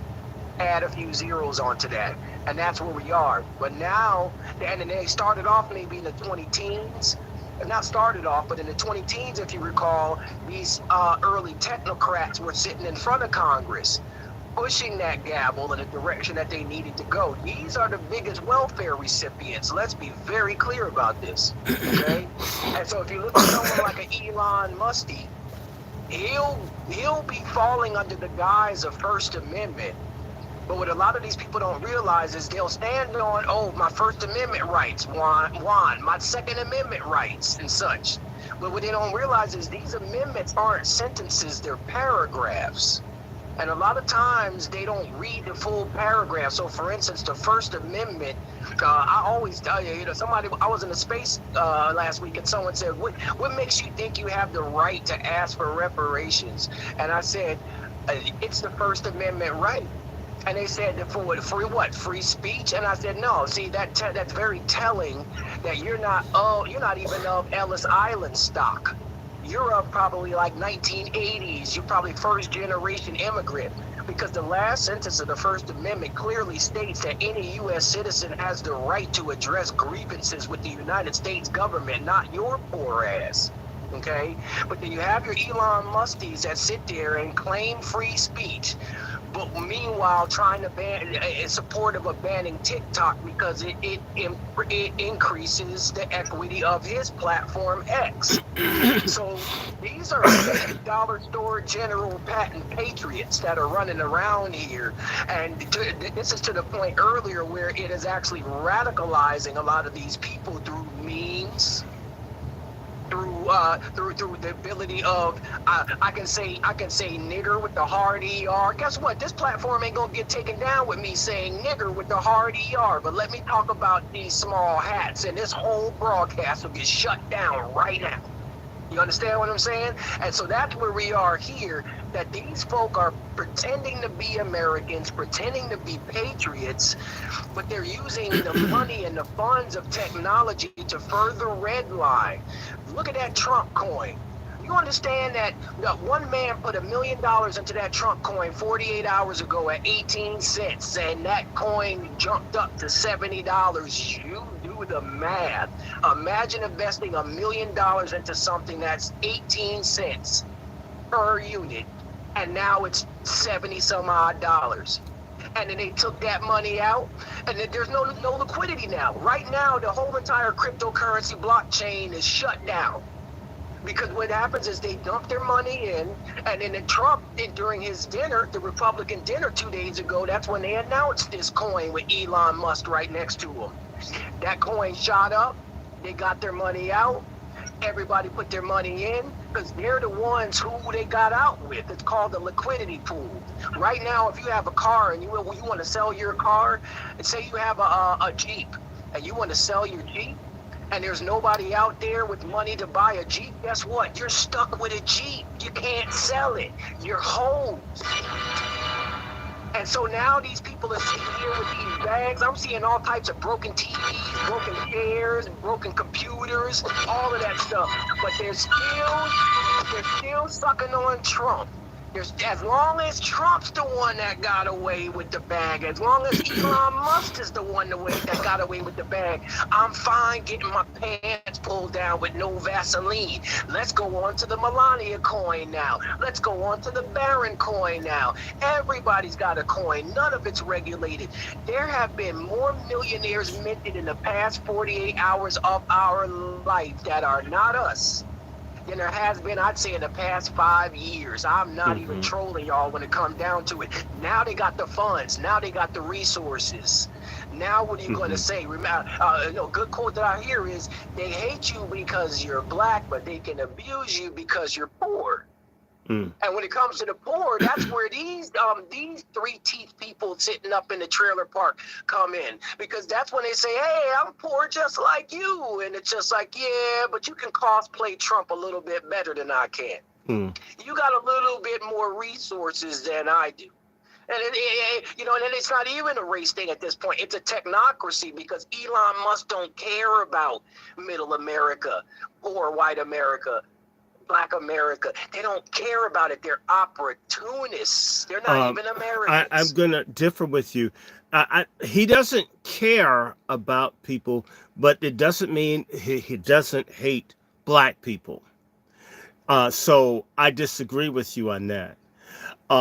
They don't care about anyone, but they still have hatreds. Never, ever discount that. Dr. Okay, Short. well, so, yeah. So no, Absolutely, Dr. Short. I never said they didn't. That they didn't. I'm talking about Elon Musk specifically. Elon Musk specifically, and Scamaswamy hate our guts more than anybody else. That's just a fact. And so, yeah, they do hate us because we're black. And part of the punishment and the hatred is to make certain that black people remain poor. That is the system his people had in South Africa, and that is a system he'd like to expand and be a part of here. The real issue about this technocracy, whatever you want to call it, what I'm saying isn't what anybody else does, it's what we do. Us, us, us, us, us. The slave in the field, even if his master just beat him or whatever, his song isn't master standing in the need of prayer. It's me. What I've got to get, what I need, what I must do. I'm standing in the need of prayer. What is the action plan? What can people do? All the little Black Wall Street showed that people could coalesce to do for themselves better than what other people did for them, to the point where people were jealous of them. And Wilmington, North Carolina, Tulsa, Oklahoma, East St. Louis, and all the little towns that they flooded and destroyed, because people could pull together and do for each other. These things aren't just technology. This is metaphysical. And the gorilla in the room that I'm talking about, as long as there's black on black hatred, black on black wickedness, black on black lawlessness, black on black ignorance, and we're not trying to address fixing up self. If you start to work on what these problems are, the money and other things will come. We think there's a way to get to those things without dealing with their assholes being unwiped. And I disagree. You need to wipe your ass before going to a job interview. You need to brush your teeth. Whatever it is, be optimal with what you have in order to reach to do more. This is what has not been done. This isn't, and I'm not talking about, I look at black folks, they have great inventions and all, and they can't get investment. There is corruption. We've got these boule groups, these Divine Nine. We've got black folks super wealthy. I know what it's like to go to someone's house that's a millionaire with a friend. They had this beautiful skincare and all this. They were trying to get these people to invest maybe $25,000 where they could probably make tens of millions. And they couldn't sit, not on someone black. They'll spend $30,000 to go on a cruise, but wouldn't invest in their own business with a black person for $30,000. Our capital is hoarded. It's not fairly distributed. It's not shared. It's done on purpose. It is a moral problem. And I'll just say it. We've become a godless, amoral people amidst all the other garbage that's going on. And are we the only people? No. I've been to Brazil and seen black Brazilians. All of these communities have this same thing, this absence of law, rule, and order, in particular among the men. Something is morally off with black men in terms of how they deal with each other. We can pull a gun and kill another black man we don't even know, and yet a cop can be beating our mama to death and we'll call the police department. This is the problem. Deal with that, and there's no issue dealing with anything else. It is not what's outside. It's what's inside.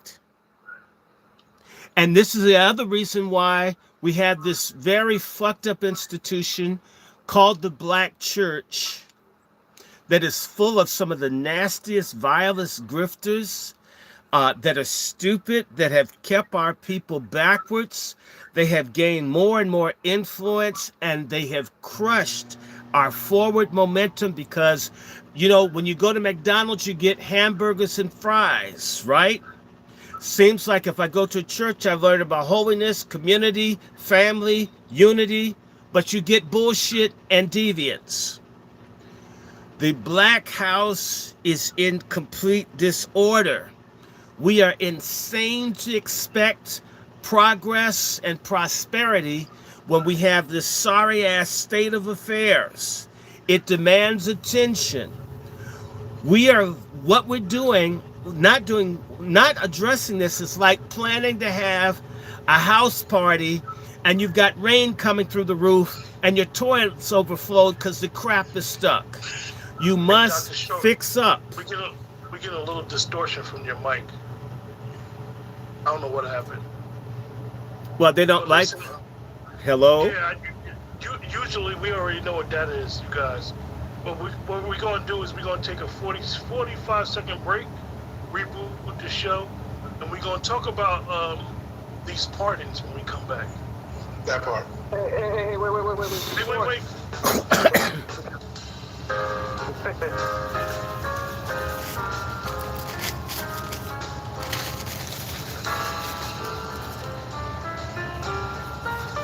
Hey, Smith.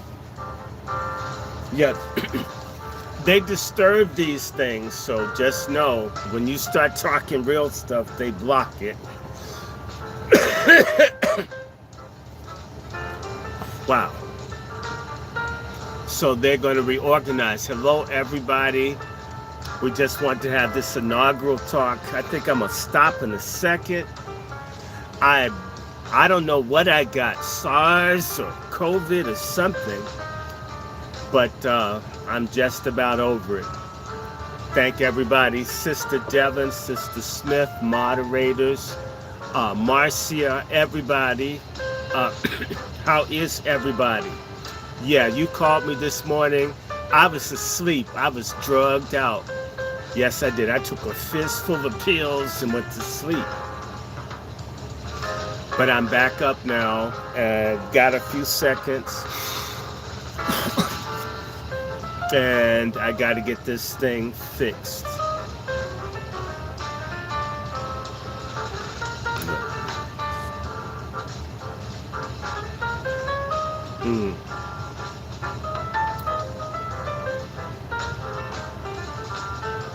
What I need.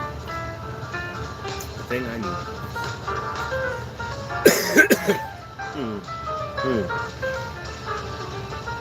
Even the cough is better. I had like this nasty cough.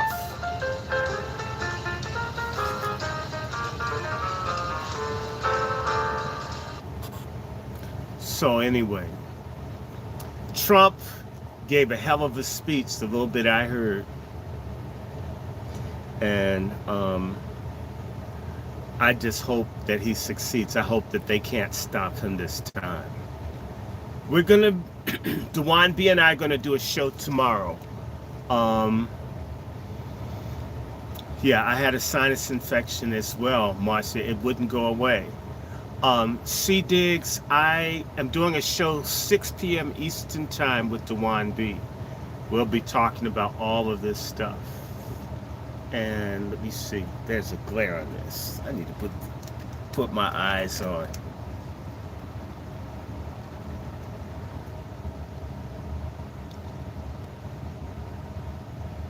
Reparations Nations, hi, how you doing? So yeah, I think I got to the bottom of this. I got to do something with my Mac here.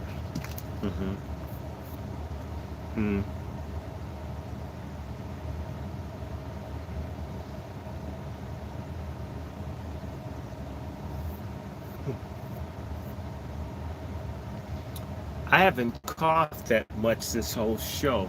Let me get some water. Give me a moment.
here we go. Okay. Woo! Okay, let me get back to these people, man. Oh, my. Ah. Mm.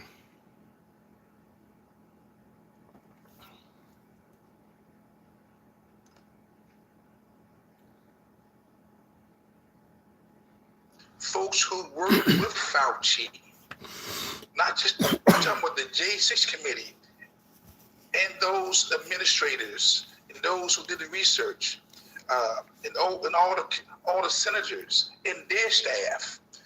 This is a miscarriage of justice. Mm-hmm. This is not good, because you almost and these folks knew they used this DOJ as a spear against Trump. And let me say before Dr. Short goes, that this man pardoned 2,000 crack dealers. And just to give you guys some example of crack. They were friends to Hunter. Crack, if you get caught, I'll just use D.C. You get caught with crack in D.C., where in other states it may be a state crime. You get caught with crack in D.C., there's no such thing as state. You automatically go to the feds. So, for lack of better words, when you pardon 2,000 crack dealers, it's not a big deal. It's a big deal for their families. They got them, they home. They might be B1, they might be us. However, it's not a big deal. Dr. Short, you want to talk about these pardons? Definitely to our buddy Tony Fauci. Well, look, I told y'all Biden was dirty. I told you Biden was nasty. He's vile. He's degenerate. I don't like him. I told you he assaulted me about 20, 22, 20, 23 years ago. He's a racist. He's just the worst person. Just absolutely a terrible human being. That's what I told you about Biden. I believe Biden had his first wife killed, and the daughter who probably said, "Daddy touched me," and the wife was upset that he sacrificed those two to cover up for the fact that he's a pervert, a predator, a wicked, vile man. Hell isn't hot enough to burn him as far as I'm concerned. That's just my general feeling about him.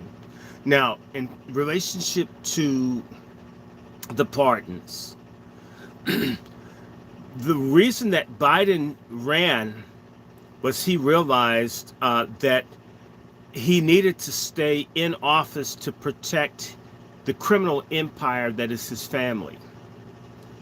That's what this was all about. And that's what him staying in office is for, because the crimes we know about Biden is one thing. The people that have backed Biden that are committing crimes, like the people that are poisoning the food that's making everybody sick and all this other stuff, we don't know 1% of the evil of these deep state people who've been trying to destroy Trump, what they've done. We don't have an idea. The public would be enraged. The public probably would go out and start hurting people. They would start doing some Mangione action would be happening all over the country. People knew what these people have done to this republic that we live in. So Biden, I expected him to do this. Biden is dirty. Biden is filthy. I mean, his wife, I believe, procures children for him. I mean, no decent woman would stay with the man that was pawing other people's children. No decent woman. And no decent woman paws another woman's husband in public, especially on national television. So, she's needy. I imagine she probably has a sex instrument closet that you could walk into. I mean, especially with Joe falling asleep all the time, and she's probably tired of watching Howdy Doody for him to get it up. So it's real simple. Or Romper Room. He probably likes that better. The name works better. These people are evil. They've destroyed tens of millions of lives. They've defrauded the public. They've cheated. They've hurt everybody. And they have ruined the health of hundreds of millions of people. And they got paid off of it. And these people couldn't handle the scrutiny of daylight if it ever were presented. But because the political system that they had rigged and stacked allowed them to commit this genocide, fraud, and treason all at one time. Biden is like a whole bunch of folks. Feels he wants to get away with the crime. And let's just talk about this openly. You know, part of American exceptionalism for the elite white people is to have it both ways at one time. That you could rape and beat, enslave people and go to church and be the pastor or the deacon and be holy and be in good standing. I could live as Satan and be a saint at the same time. What Biden has attempted to do is, although he has been a political, legislative thug and bigot for 50 years, is going to try to have a legacy where he's a consequential president, which he most certainly is not, and to have a library and get money. You see, if he lets people get screwed, his library won't get built like Obama's library. Ofaga's library hasn't been completed. I hope it never gets done. And, you know, if I were a more indecent person and I went to Chicago, I may want to take a dump on the construction grounds. However, I won't do that. I was brought up better. This man is trying to make certain that his legacy for all the papers that are in his garage in Delaware and everywhere else, that they can get the money. And so he wants to look clean. This record, see, a lot of people don't care one way or the other about politics, but they may give. But if you have this shitty, dirty, nasty, creepy, people will not give money to your library. So it stands. I mean, let's think about it. The presidential library is basically the white man's version of a pyramid. And he's trying to get his pyramid together. I hope it fails. Dr. Short, do you think a lot of us understand the impact of the havoc that this man has done as a lawmaker for 40 years? Prior to his presidency, do you think a lot of us really truly understand that he has been behind every crime bill for the last 40 years?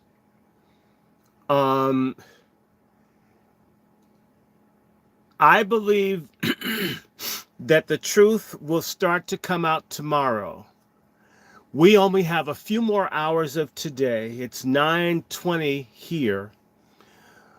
Tomorrow, I believe that there's going to be new news, different kinds of news.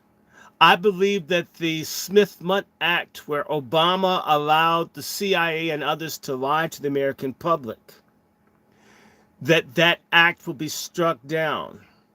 I believe that Trump, who's been a victim of this, and perhaps this is the benefit of him being pilloried, sort of like a political Jesus on the cross of the damn deep state, that Trump may take a personal interest in the reportage of news to the American public like no other president in our history. And I think if you start telling the public what it is, when he says he's going to let people know who killed Martin Luther King and the Kennedys, he's opening up the gates of hell on the Bushes who were involved. He's exposing all of his enemies without having to do it that way, because they've got, if they're dead, they have living family members who are part of the deep state who are part of those assassinations and the attempted assassinations on himself. Trust me, the conspiracy people hounds are going crazy. And if anything, maybe there's a weather machine to make the weather so cold and everything, so things are miserable. But eventually, it's going to have to warm up. By the time it gets warm outside and people can go out and go to a library and do this and that, things are going to be popping about truth in America. Dope being dumped in our neighborhoods. Feminism being a CIA conspiracy against the family. All this stuff about abortion and drugs, it's coming. And nobody's saying the name, but Robert Kennedy Jr., if they don't kill his ass, he's got a whole lot of axes to grind. The nephew dead, his father dead, his uncle dead. There are a lot of people who are going to be coming out exposing what's happened. Our country got hijacked by evil, sinister people when they murdered Robert Kennedy. When they murdered him, when they killed his brother, when they killed Dr. King, when they killed Malcolm X, when they killed Medgar Evers, when they killed Fred Hampton, when they killed lots of people have been murdered for this deep state. People are got the ghosts do to talk.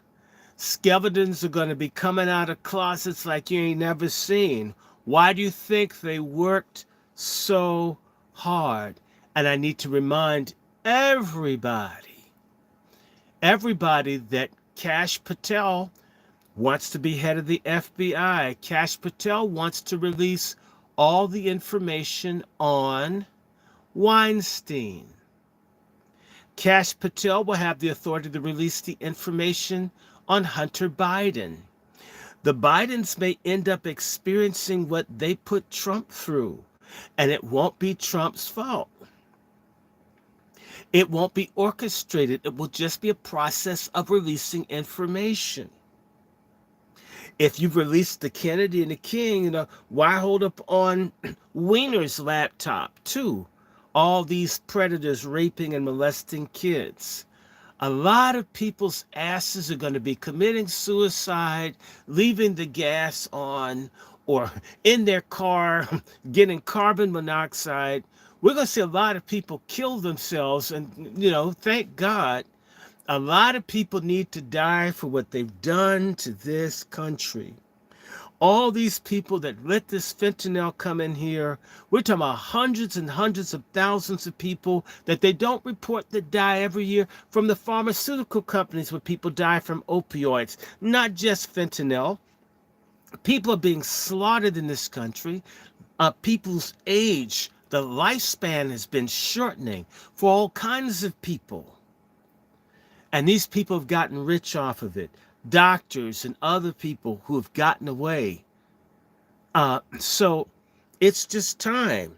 And who cares? To me, that's the least you can do is take yourself out. If you've destroyed all these people, you won't come clean. Please jump off a building. Can I have video rights?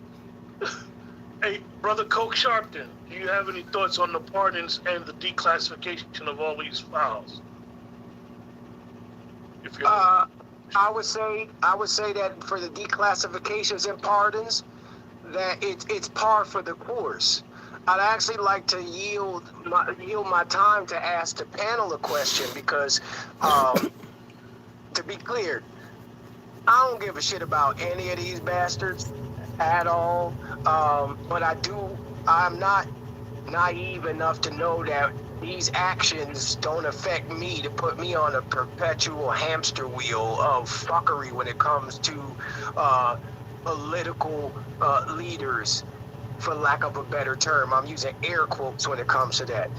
What I need to know from the panel is, how do I deal with your left-leaning shills, the ones that haven't got the memo that the Democratic Party is down bad, if not done, for at least a decade or two.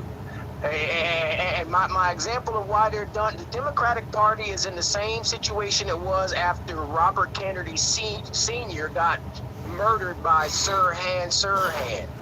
Um, and then they had to do that quick kangaroo Democratic convention and nominating a new person when Lyndon Baines Johnson stepped down. The Democratic Party was down bad so much that went all the way through the Reagan administration. But it probably took Reagan for them to realize that they had been down since LBJ. So my question to y'all is, how do I deal with these left-leaning shills who haven't got the memo that you're done?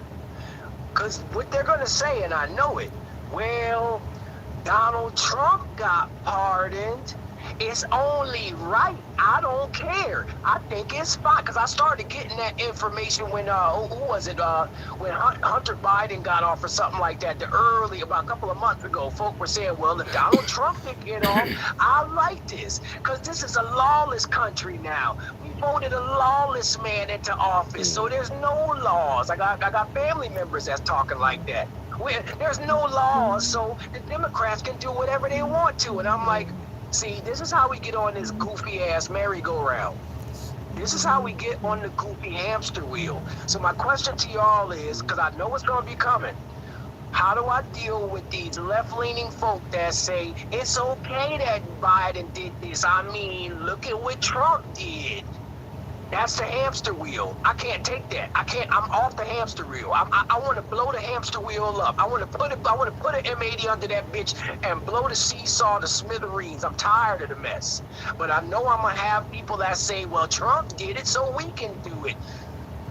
This is that hamster wheel. I need to get off it, y'all, and I need to get people around me off it, y'all. Folk can stay on the hamster wheel. I just need myself and people around me to get the hell off this damn thing. So what do I say to these folk that say it's okay?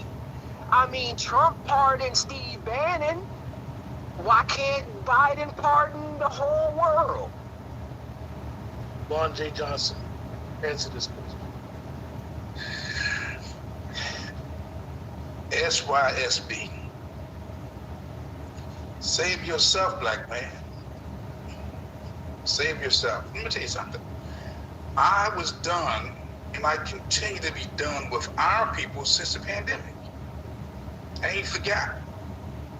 These same ones who was shutting us down during the pandemic, calling me a killer, hater, you're destroying families by not taking a shot, are the same ones that still voted 80 to 90% against their own interests. Man, save yourself from this backwards generation. I'm not fussing with these folks because I know I'm talking to some crazy folks. They're crazy. They're out of order.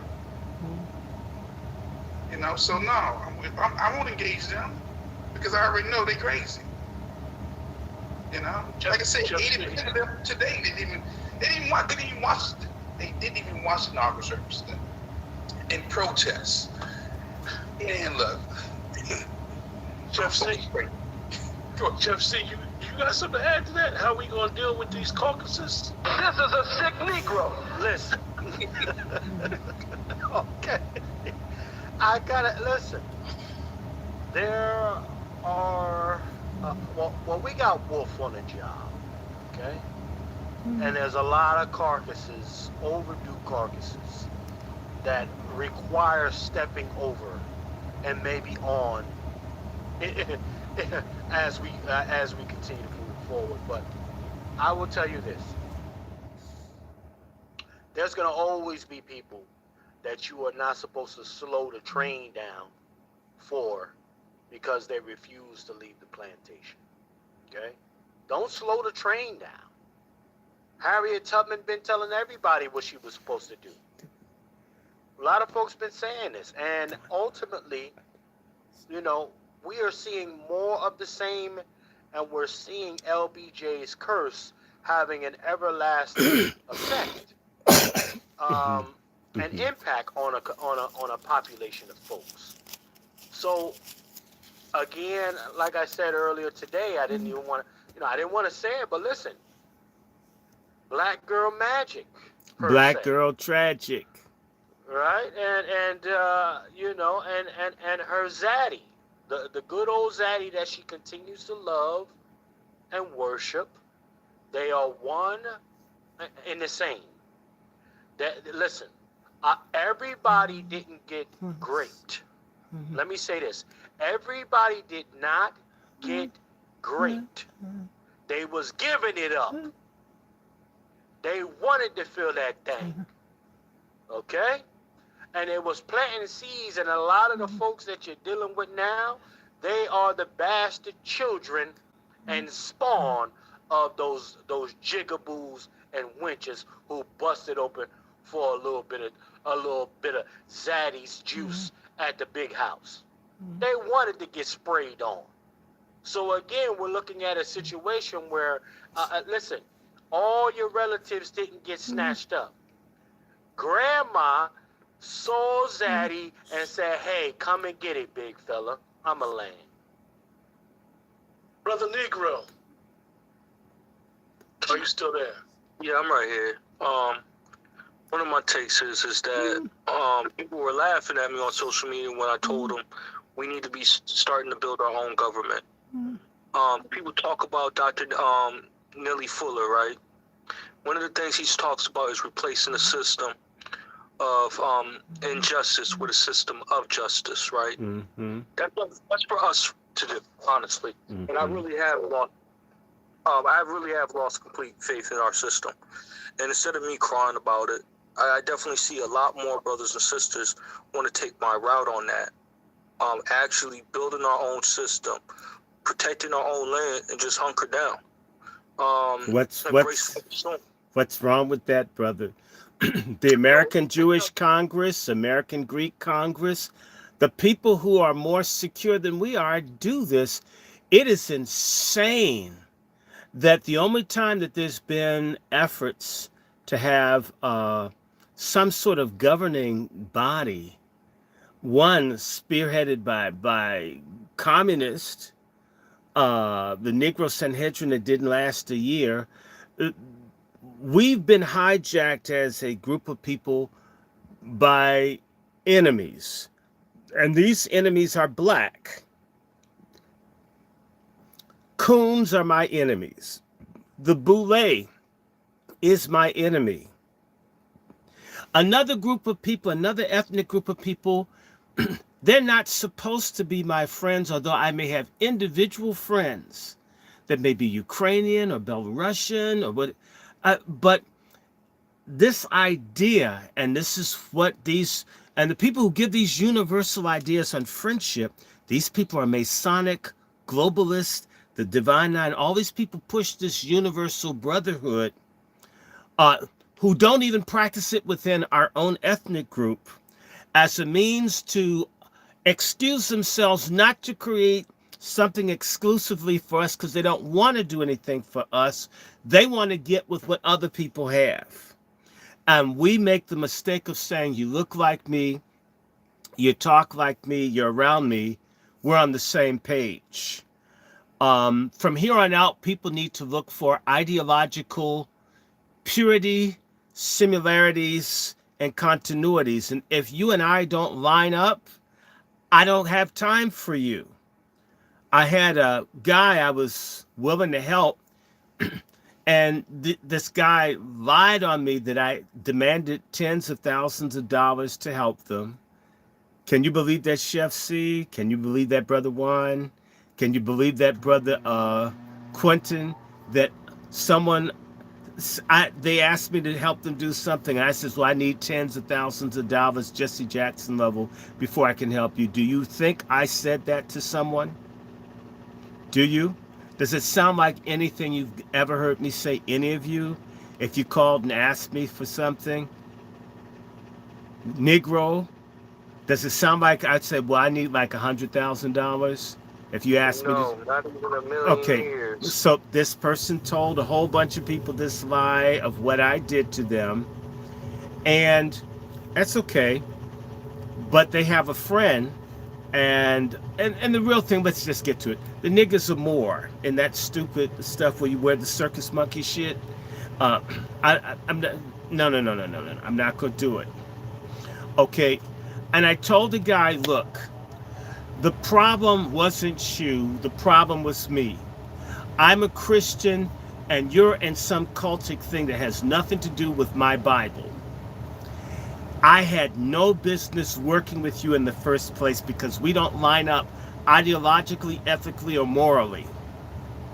And I lowered my standards and dealt with you, and you guys shit on me, which is what you would do when your standards are lower. I'm not mad at you. I forgive you for screwing me. But I'm going to be true to my ideas and principles, and I'm not going to deal with you. And I feel no malice towards you. But your God and my God don't line up. So I'm not with you. This is what must be. The reason that people could make progress in our race prior to the 1980s is there used to be some sense of absolute right and wrong, God, principle, commandments, covenant. It wasn't sufficient, but there was some. Now we have none of it. And these people will tell you melanin makes you holy. Oh, well, you're white people don't have melanin. White people are completely immoral. Well, what about the black person that's raping babies? And they'll say, well, they got that. That's contaminated. Bullshit. There's got to be a concept of righteousness, God, holiness that you live by that we can coalesce around. And I no ideology, no Marx, no Lenin, all those people, because those are religions too. Find a religion that has worked. Find a belief system that had evidence of having worked.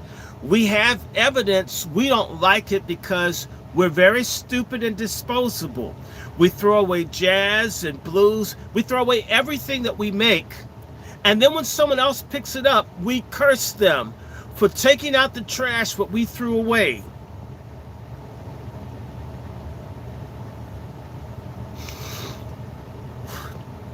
I wanted to respond a little bit more about that because I got into it with somebody on a space, right? We were talking about the faiths, right?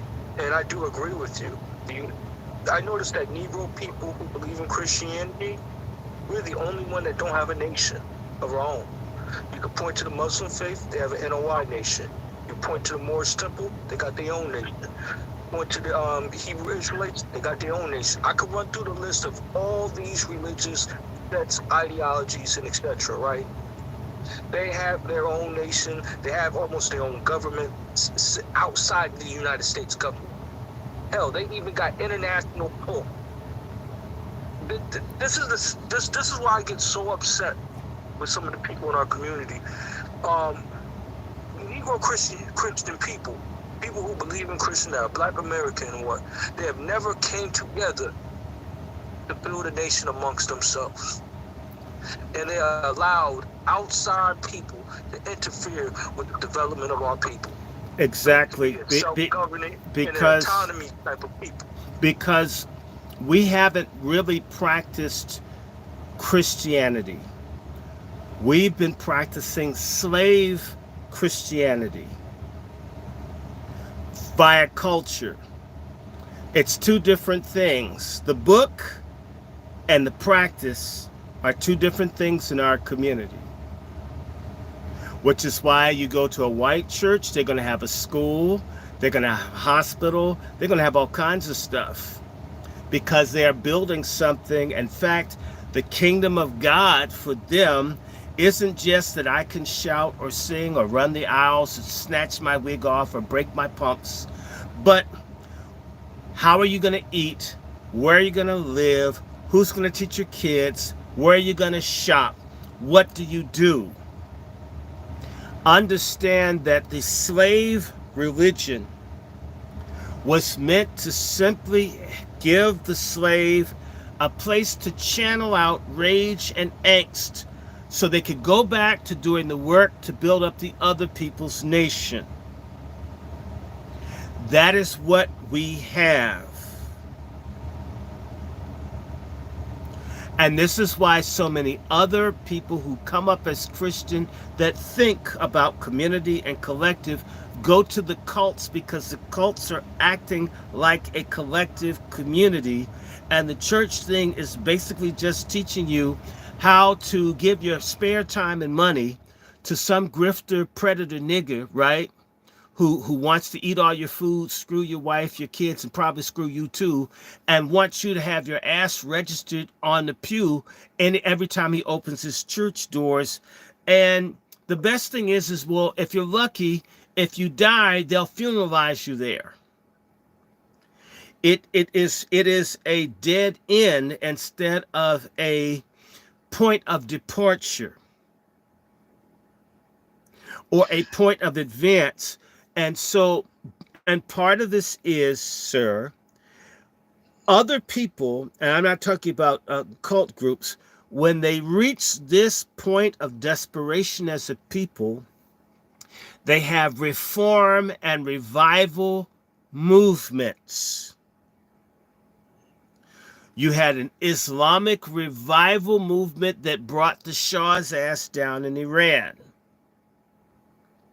You have movements amongst people, or ethnic revival movement among these Indians doing this Standing Rock shit.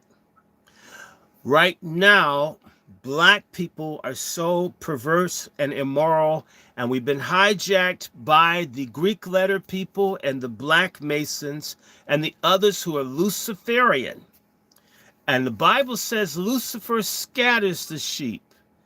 And our asses are scattered because we have evil, wicked, unprincipled people as leadership. And we suffer as a consequence. Righteous people know how to gather other right-minded people to get things done. So the anger that you feel is legitimate. The rage that you feel is legitimate. Your criticisms are all correct and legitimate. And the answer to that is to find other angry, righteous people that are going to build. We are not going to save everybody. There's too much damage. It's sort of like me. I've had a couple of abscesses and they had to take the tooth out. We can't save it. We cannot save the people that are already dead. We can help people who wish to live. I encourage all black Americans, if you want an idea, start looking at documentaries about Russian partisans, French resistance. Start looking at what happens when a people get crushed and conquered or betrayed. How do they adapt? If you watch any documentary or movie, you'll find normally the people first, they find a core of people who don't want to suck ass, and they go from there. We have had models in this country. We have the Seminoles in Florida and Georgia. We have the people in the Dismal Swamp in Virginia, North Carolina, of black people said, we're not going to be slaves. And those who want to be, will leave their asses behind. I'll take my chances with the water moccasins and the alligators versus picking someone's tobacco and having my mama and all get raped. But that requires, and by the way, the Bible teaches separation. The Boule, the Divine Nine, the Freemasons, the Eastern Star, the black folks who are obsessed with assimilating, are demand amalgamation, forcing themselves on white people. I mean, let white people be. If they don't want you around, leave them alone.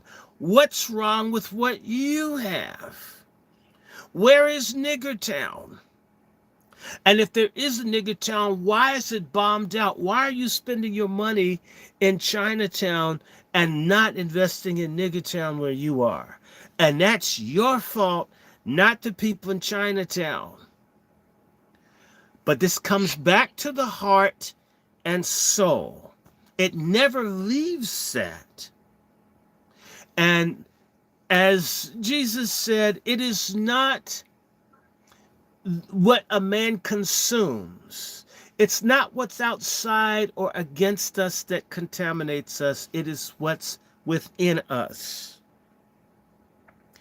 And we need to be separated from contaminated people, because being amongst contaminated people not only makes you sick, but it estranges you from God. I am healthy, healthier than a bunch of people I'm related to, because I separate myself from certain sorts of bullshit. I don't want to smoke phencyclidine or angel dust or love boat as we. I don't want to do that. I don't want to go to the basement and turn the lights out and find out who done it when the lights come on. I'm not interested. I like names that I can pronounce and write that are memorable for children. These people who think like we do must work together. We don't want everybody. I need to remind you that there used to be all black towns, and they still exist. And in those all black towns out west, nobody talks about it. They used to have to hang the niggas that would violate the peace of the community. The reason that those communities were viable is because they would string you up. If you were doing crazy stuff, they would come see you. With that bat squad or a gun squad come and get you. It used to be that there would be a group of black men that upheld order and rules. You put your hand on somebody's kids, what he look like, what street he's on. Oh, hey, chef, we got some, go and deal with, beat that person's ass out. Run him out of town. What about your house? It's ours now. You fucked up. Get out of here. It said, well, it's my house. It says, move back in, we'll set it on fire. It used to be you did not allow certain things, but once it all became, oh, we're all black. Bullshit. Good black, righteous black, upright black, okay. A vile, no good, filthy, drug pushing, pedophiling, I don't want that shit around me. If a policeman had their knee on the neck of a black predator, I mean, glory be to the Father. Tired of this shit. And when Dr. Short, the thing that I noticed though, when I was in that space, they were upset at me because I told them that I'm not in the business of rocking with other people that's outside my faith group, and they were trying to demonize me. Oh no, they weren't trying to demonize you. They were demons. Yeah. And so no. Hold on. Let me tell you something, because we don't do it no more. And you too young to remember, but Juan and I remember. Juan knows there used to be a point not too long ago in the black community that there were two types of black people. There were black people that were saved and black people that were sinners. And if you were a wicked ass black person, we told you as much. We don't want your sinning ass around us. And it wasn't seen, oh, you're black, I'm black, so if you want to rape my child, you're okay because we're in the same. Fuck that.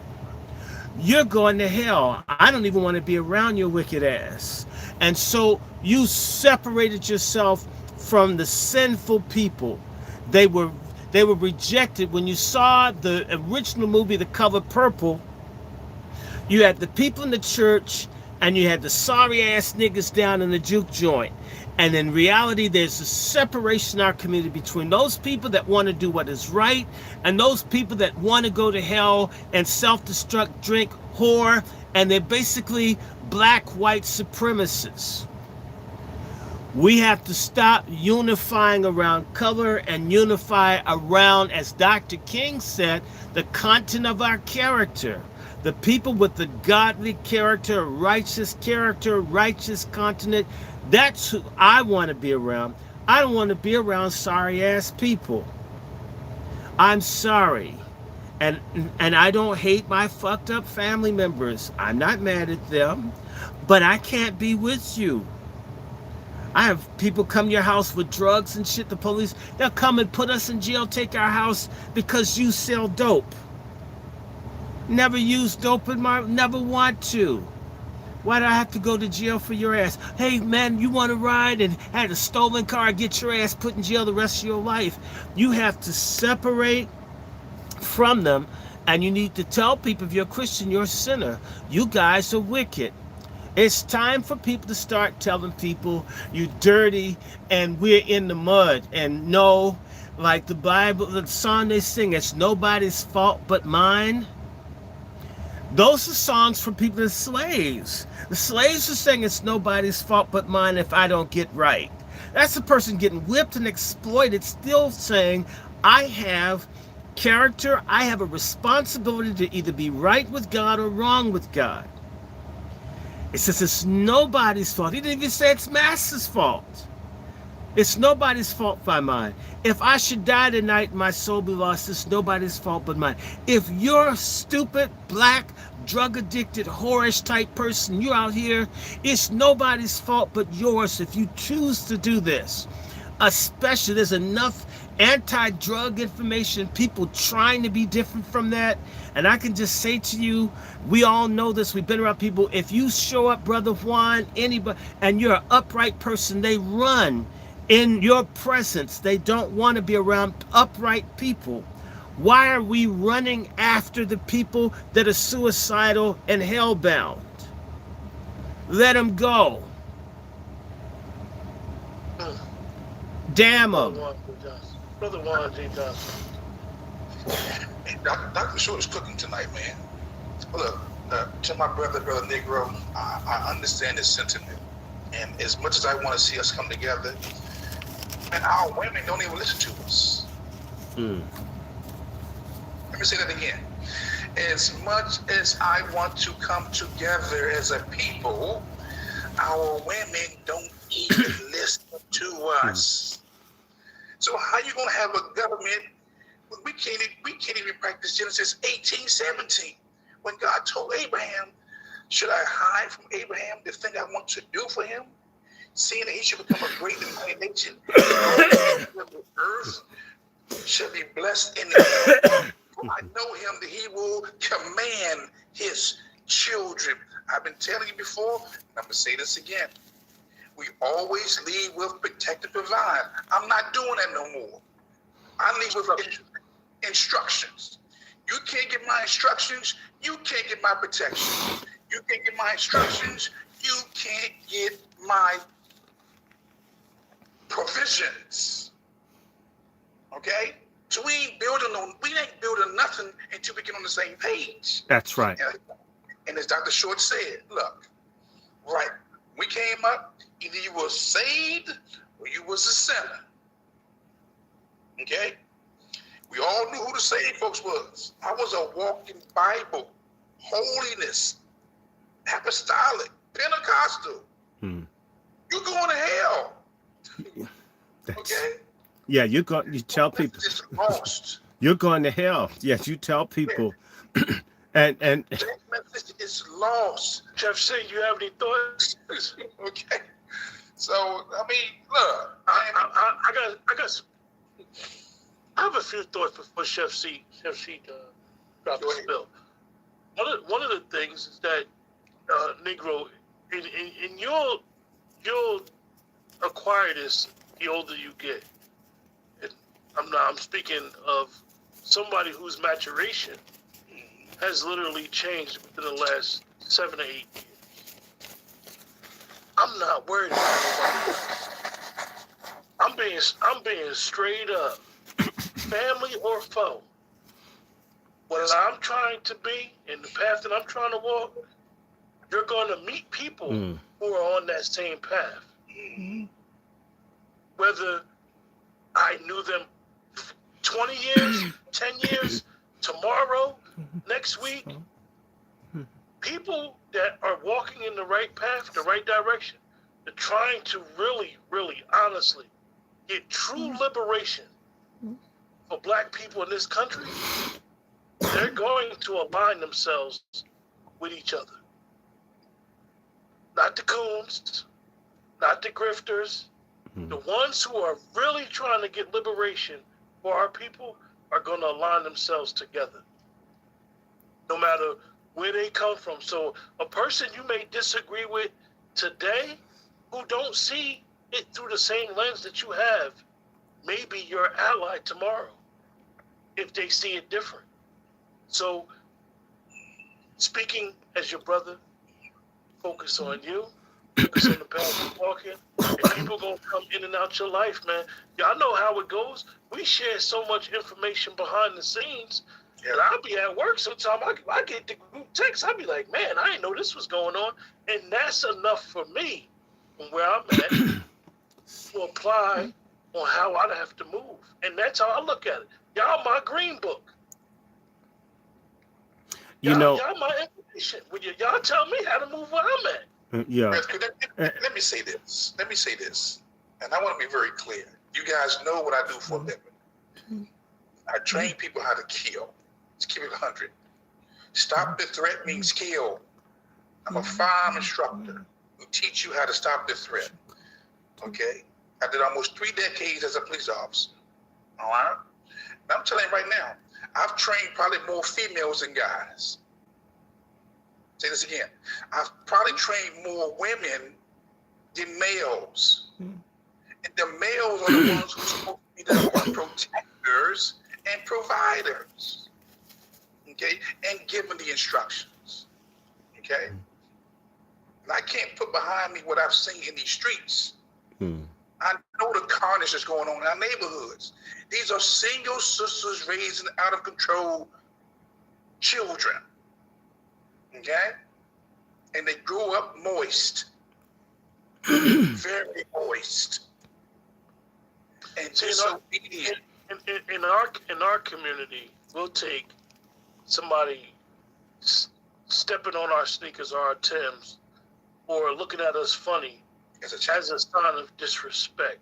Right. When the disrespect comes from the lack of self-accountability.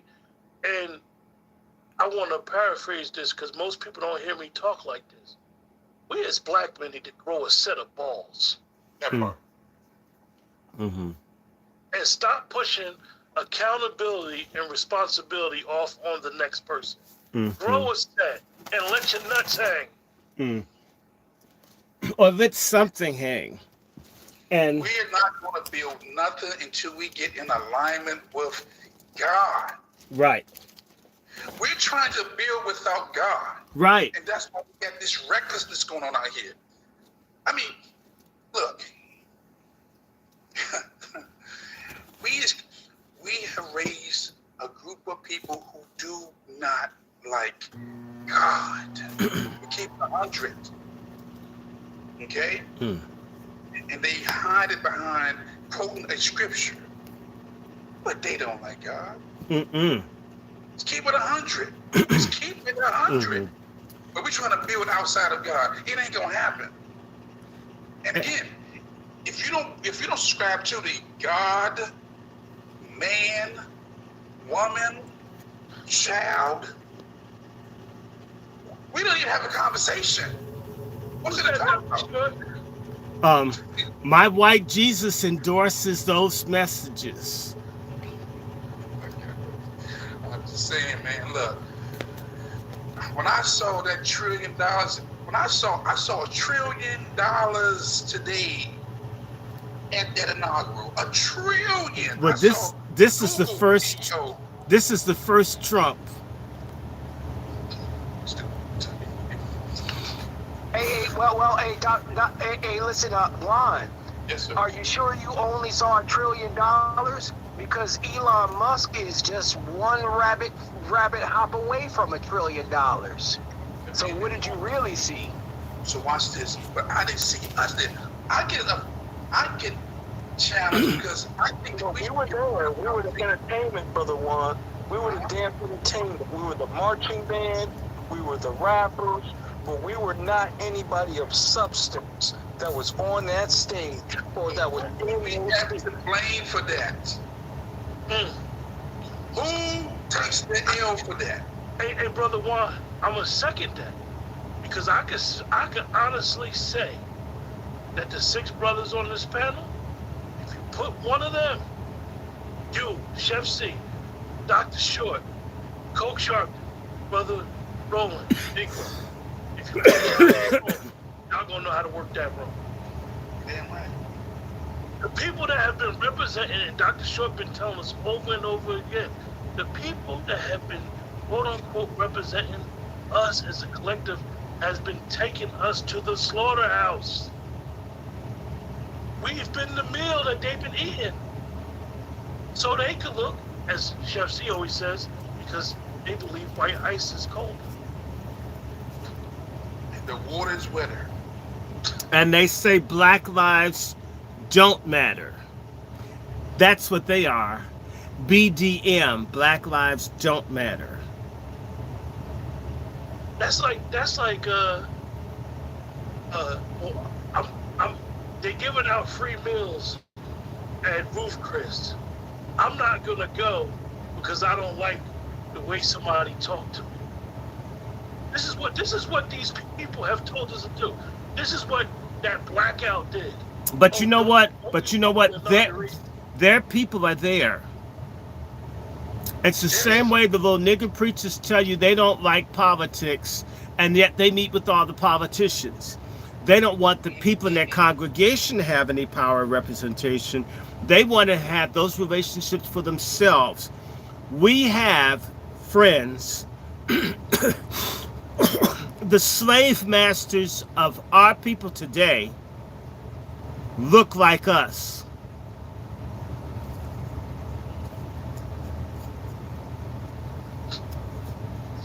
And this is something that blew my mind when I began to realize it. Once slavery ended, the pastors became the masters with the big house.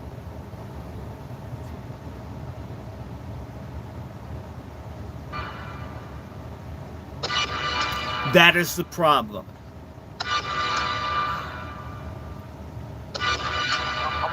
I think that look, when we change our mind, we change our direction.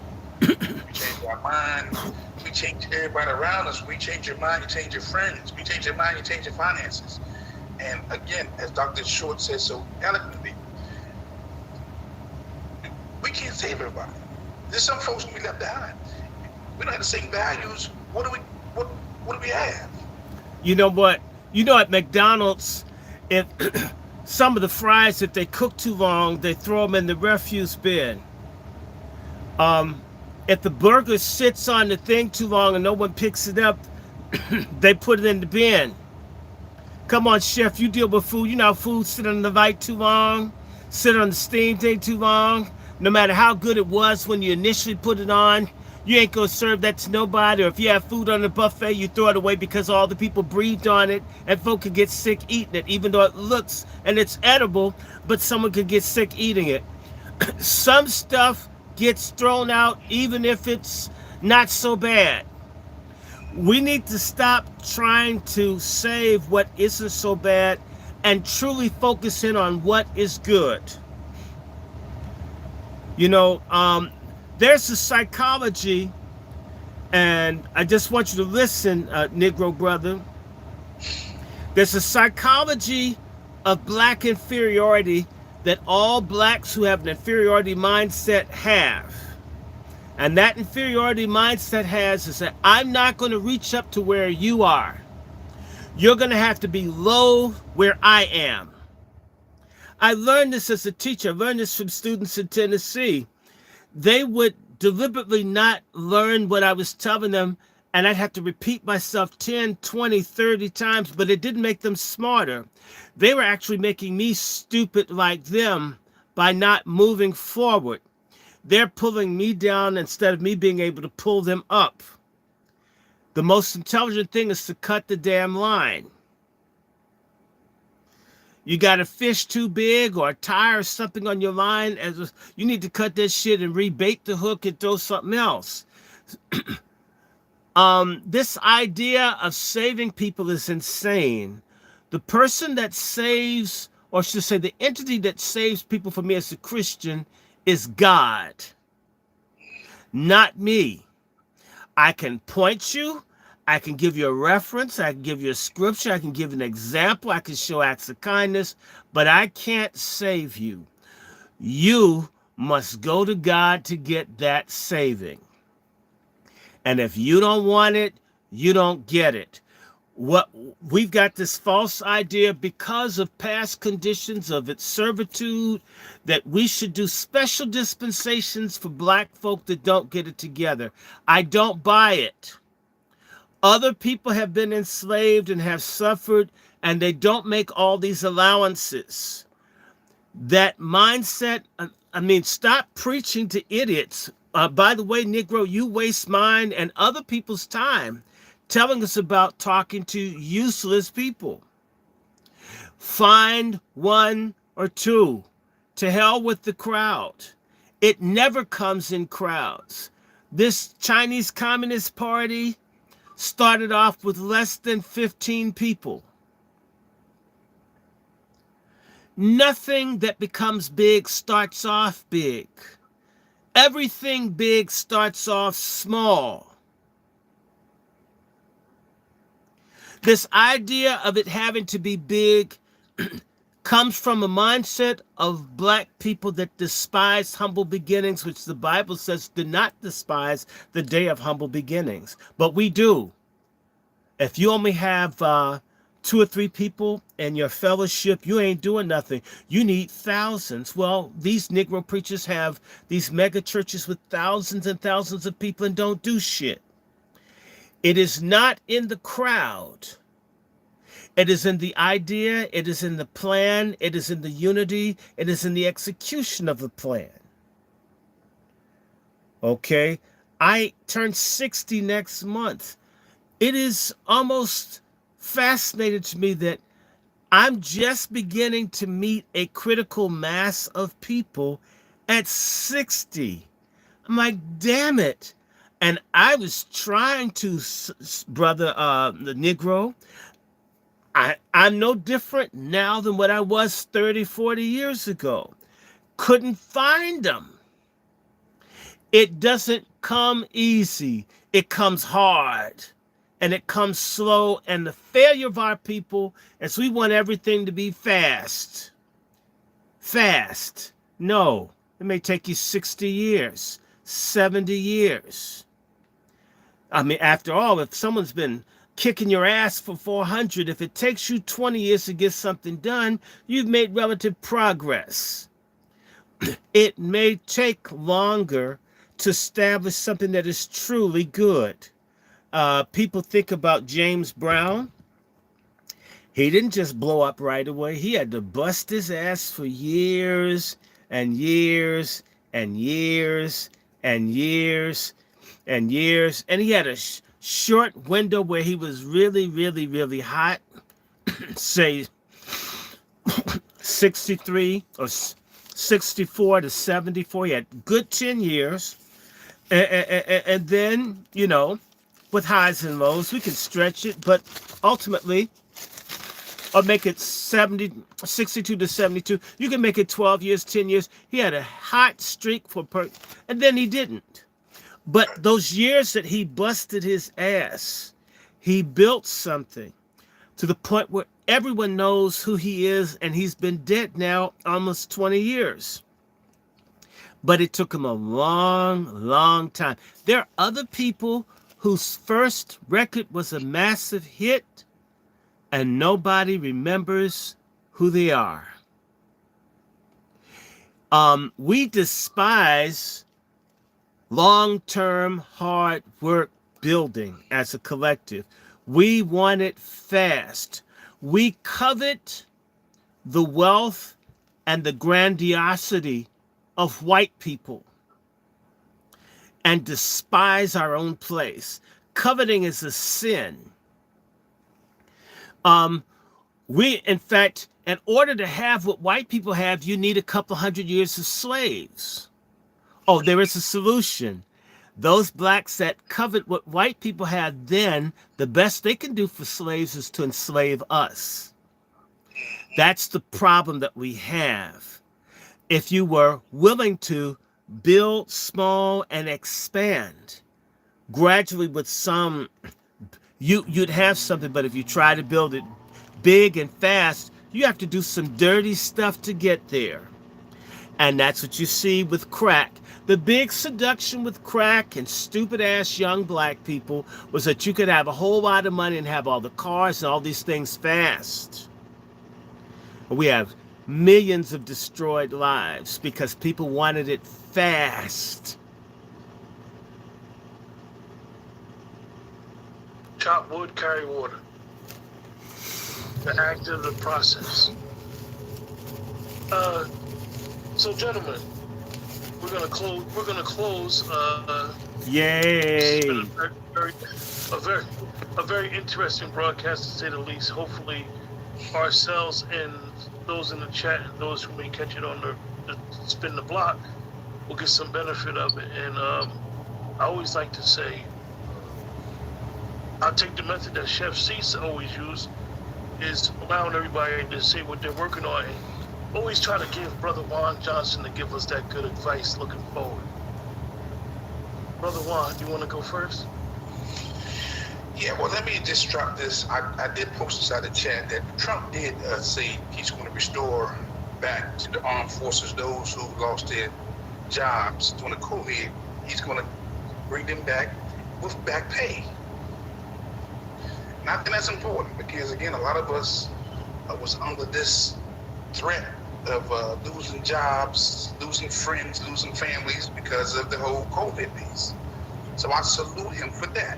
Okay, I mean, a lot of good people in the armed forces lost their jobs because they didn't take the jab. So I salute for that. I'll say this, look, we got a lot to do. This is a new day for us, man, for all of us. This is a new day. We have an opportunity to do things right, to get things right. And we need to seize that opportunity, okay? I know some hurt folks out here, but don't let your hatred become hatred, you know? I know some sad folks out here.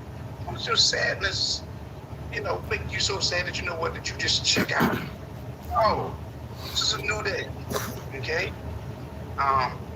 Go to lwftraining.com if you want some firearm services training, some advice.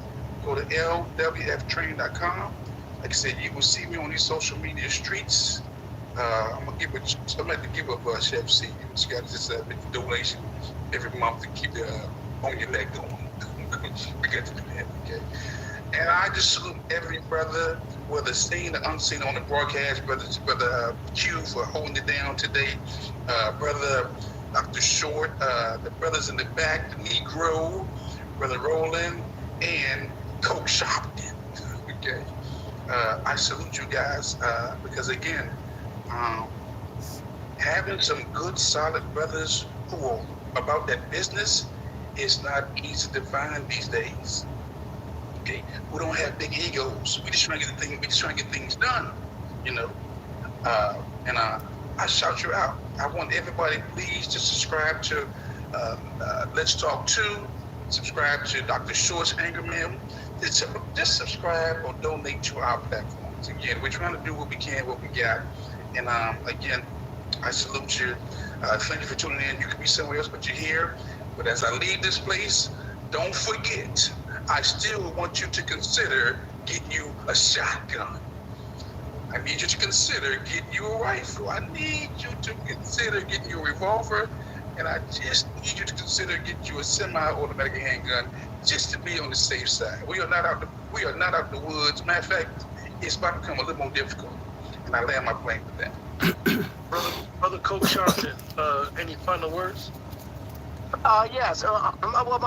Today is a glorious day because my evil twin brother Al Sharpton, his White House key fob no longer works. He's not invited to the cookout anymore.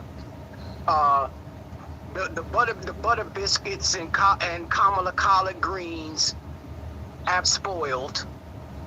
And last I checked, he's out in the cold in front of the White House with nobody around. I want everybody. Yeah, I'll land with this. The best preservation is self-preservation.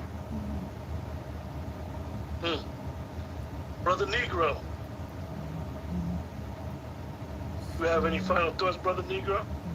Yes, sir, I do. I just want to say thank you for having this broadcast. It's good to bring back the band, of course, as always. It's very good to me. It's very important. For those that are interested in the Negro Black Knights Heritage Club, we are recruiting. Yes, we are. We are recruiting slow but steady, and we don't want just anybody. We want the best and the brightest of our people. People that really understand what we're up against. Because there are a lot of things that are against us in the advancement of our people. Just don't be the other side of that situation. I want people that's on the right side of history. That's what it being a Negro Black Knight is about, being on the right side. And definitely being on the Lord's side, too. For real, for real. Thank you, guys. Dr. Short, would you like to go? Yeah, Dewan B and I will be doing a show tomorrow. I will be doing more Angry Black Men's Book Club things. We've got some things figured out. I absolutely welcome you to subscribe to the channel. There are other things coming. It just needs to warm up here. It's God is cold, so I got a blanket. It's not a dress. People thought I had a dress, and I wouldn't wear a blue dress on a Trump inauguration day. It would have been a red one. Okay, so so just check us out. Thank you, Brother Dome, Brother Chef C, Brother Negro. He's basically like that. What's it? Robin. Robin's always trying to get in fights and shit. Like you trying to keep him out of fighting. Like think more, fight less. And of course, Brother Juan. Always our protector and wisdom. And I want everybody to be safe. Be warm. Be careful. There's a strain of SARS out here. That's no joke. I had it, I think. And I mean, that thing crippled. I mean, you had pain. Like, I prayed for like 4 hours for the pain to go away. It did. So yeah, God does work. Prayer works. I got to put a pitch in. Since black folks won't obey a black Jesus, a historical black Jesus, you can pray to the white one. Our ancestors did when they didn't know any better. Y'all, since we're stuck on stupid on so many other things, you can get stuck on white Jesus. Pray, change your life, turn things around. And white Jesus did us a lot better than this atheistical shit we're in right now. So, prayer works. God still saves. Jesus saves. Have a good year. We got to do something. I'm having a big 60th birthday next month. That's going to be fun. But be nice to each other. Learn, read, think. And yeah, Chef C, I got to talk to you. So call me after the show and I'm out of here. Love everybody. Chef C. Peace. Listen, this was a phenomenal show.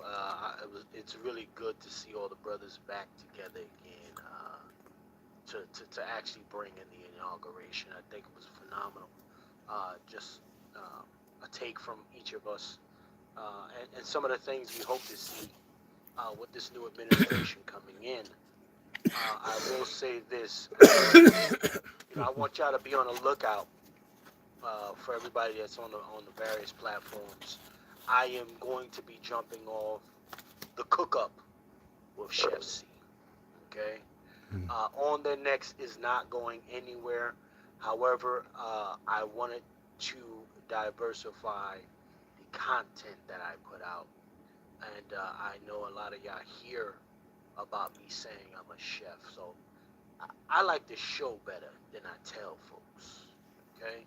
So you are really going to actually see a lot more of what I do in my profession, and it will actually be very beneficial for you all, because you're going to be getting, live cooking demonstrations and different things that you can actually do with me, from what I have in my garden to some of the purveyors and vendors that I work with. Just a whole little insight of what's going down in the culinary world with me, and I definitely look forward to showing you that side of Chef C. So with that being said, man, y'all definitely, if you haven't subscribed to our platforms, make sure you do so. Subscribe to the various platforms so you are up to speed on what we got coming out, collectively and or individually, because we're always growing on our ends as well, expanding upon what we're doing. So it is best that you keep it locked for everybody. I want to send a massive salute to all of y'all, and we will catch you on the next salute. Yeah, you guys, close out the broadcast. One of the things with being able to run a channel is it takes a lot of sacrifice. Sometimes the sacrifice is not just physical sacrifice. Sometimes the sacrifice is financial, and it's hard. So you'll see and hear brothers that say donate to their channel, and the reason why they donate to the channel is because the donating to their channel would allow them to be more accessible to all of us, to understand that these streaming services cost money. Being able to share more time with the family costs us money. So this is why we ask to donate, and it's a lot of projects that really cannot get off the ground without donations from the people. So we don't want to just be those people who come here and just, we got something to spill and let's just vent. No, we want to move forward. We want to move. This is why our feet are facing forward, so you can move forward. I appreciate the brothers on the broadcast. I appreciate Chef C asking me to be the head chef tonight. One of the things that we need to look forward to is being able to, like I said, look forward, be forward thinking, not look backwards.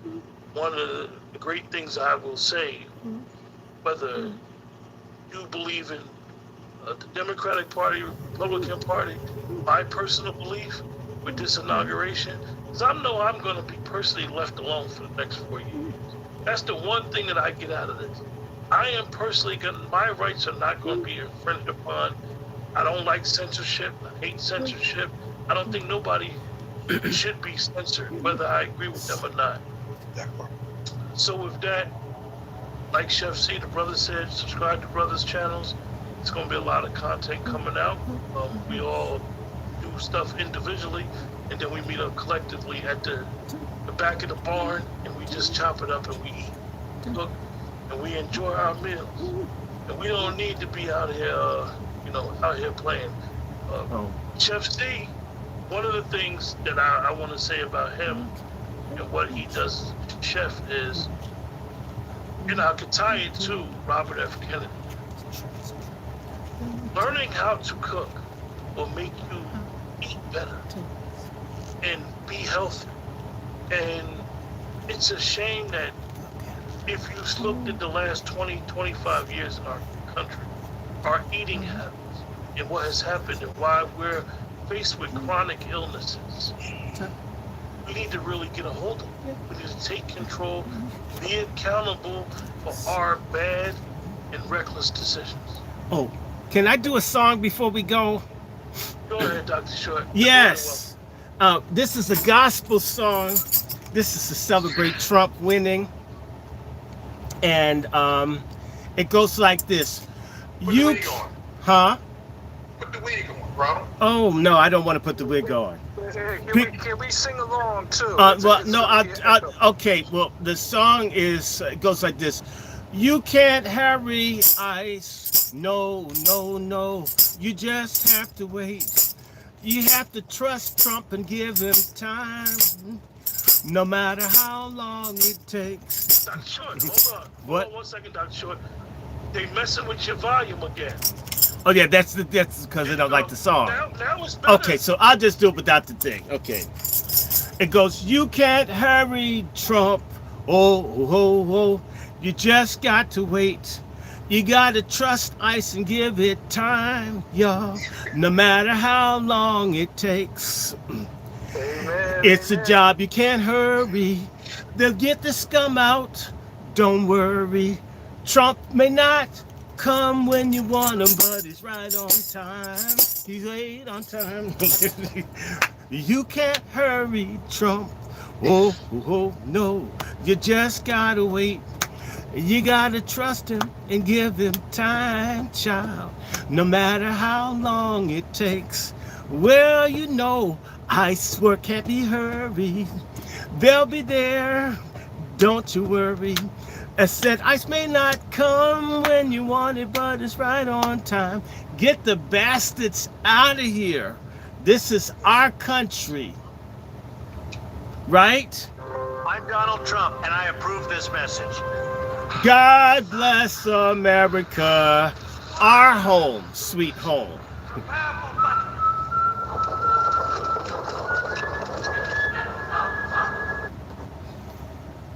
Good night, guys. This is our country. We built this country, all of us that have been here for generations. We will not let these people take it. Let these freaks, liberals, and globalists, and these communistic people that hate this country, that hate private property and hate the family, damn all of that. Y'all can come kill me. Y'all know where to find me. I'm not for that stuff. This is our country. And we got to stop acting like you belong in Africa somewhere. This is as Africa as I need. And I love Africa, but this is home. Hell. Good night, everybody. Donald Trump won. You know, I'll give y'all a version. I'll do this for my channels. I love this. I love this. Okay, here it is. At first I was afraid, I was petrified, thinking that I couldn't be re-elected by landslide. But I spent so many nights thinking how Biden did me wrong, and I grew strong. And I got my MAGA mob along, so bitch, I'm back in the race. I see you fake old liberals there with that fake news on your face.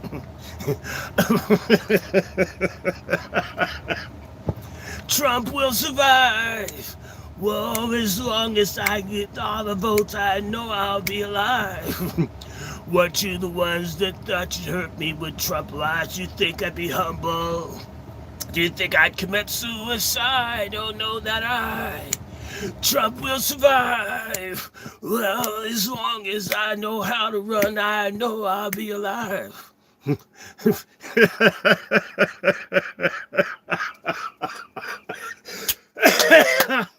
Okay, y'all.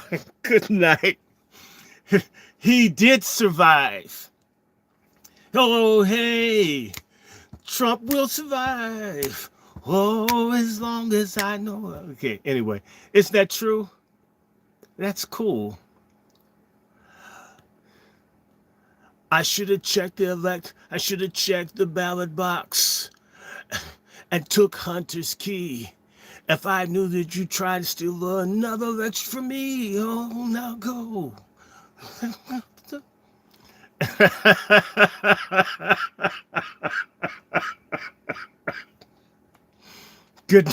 Good night, everybody.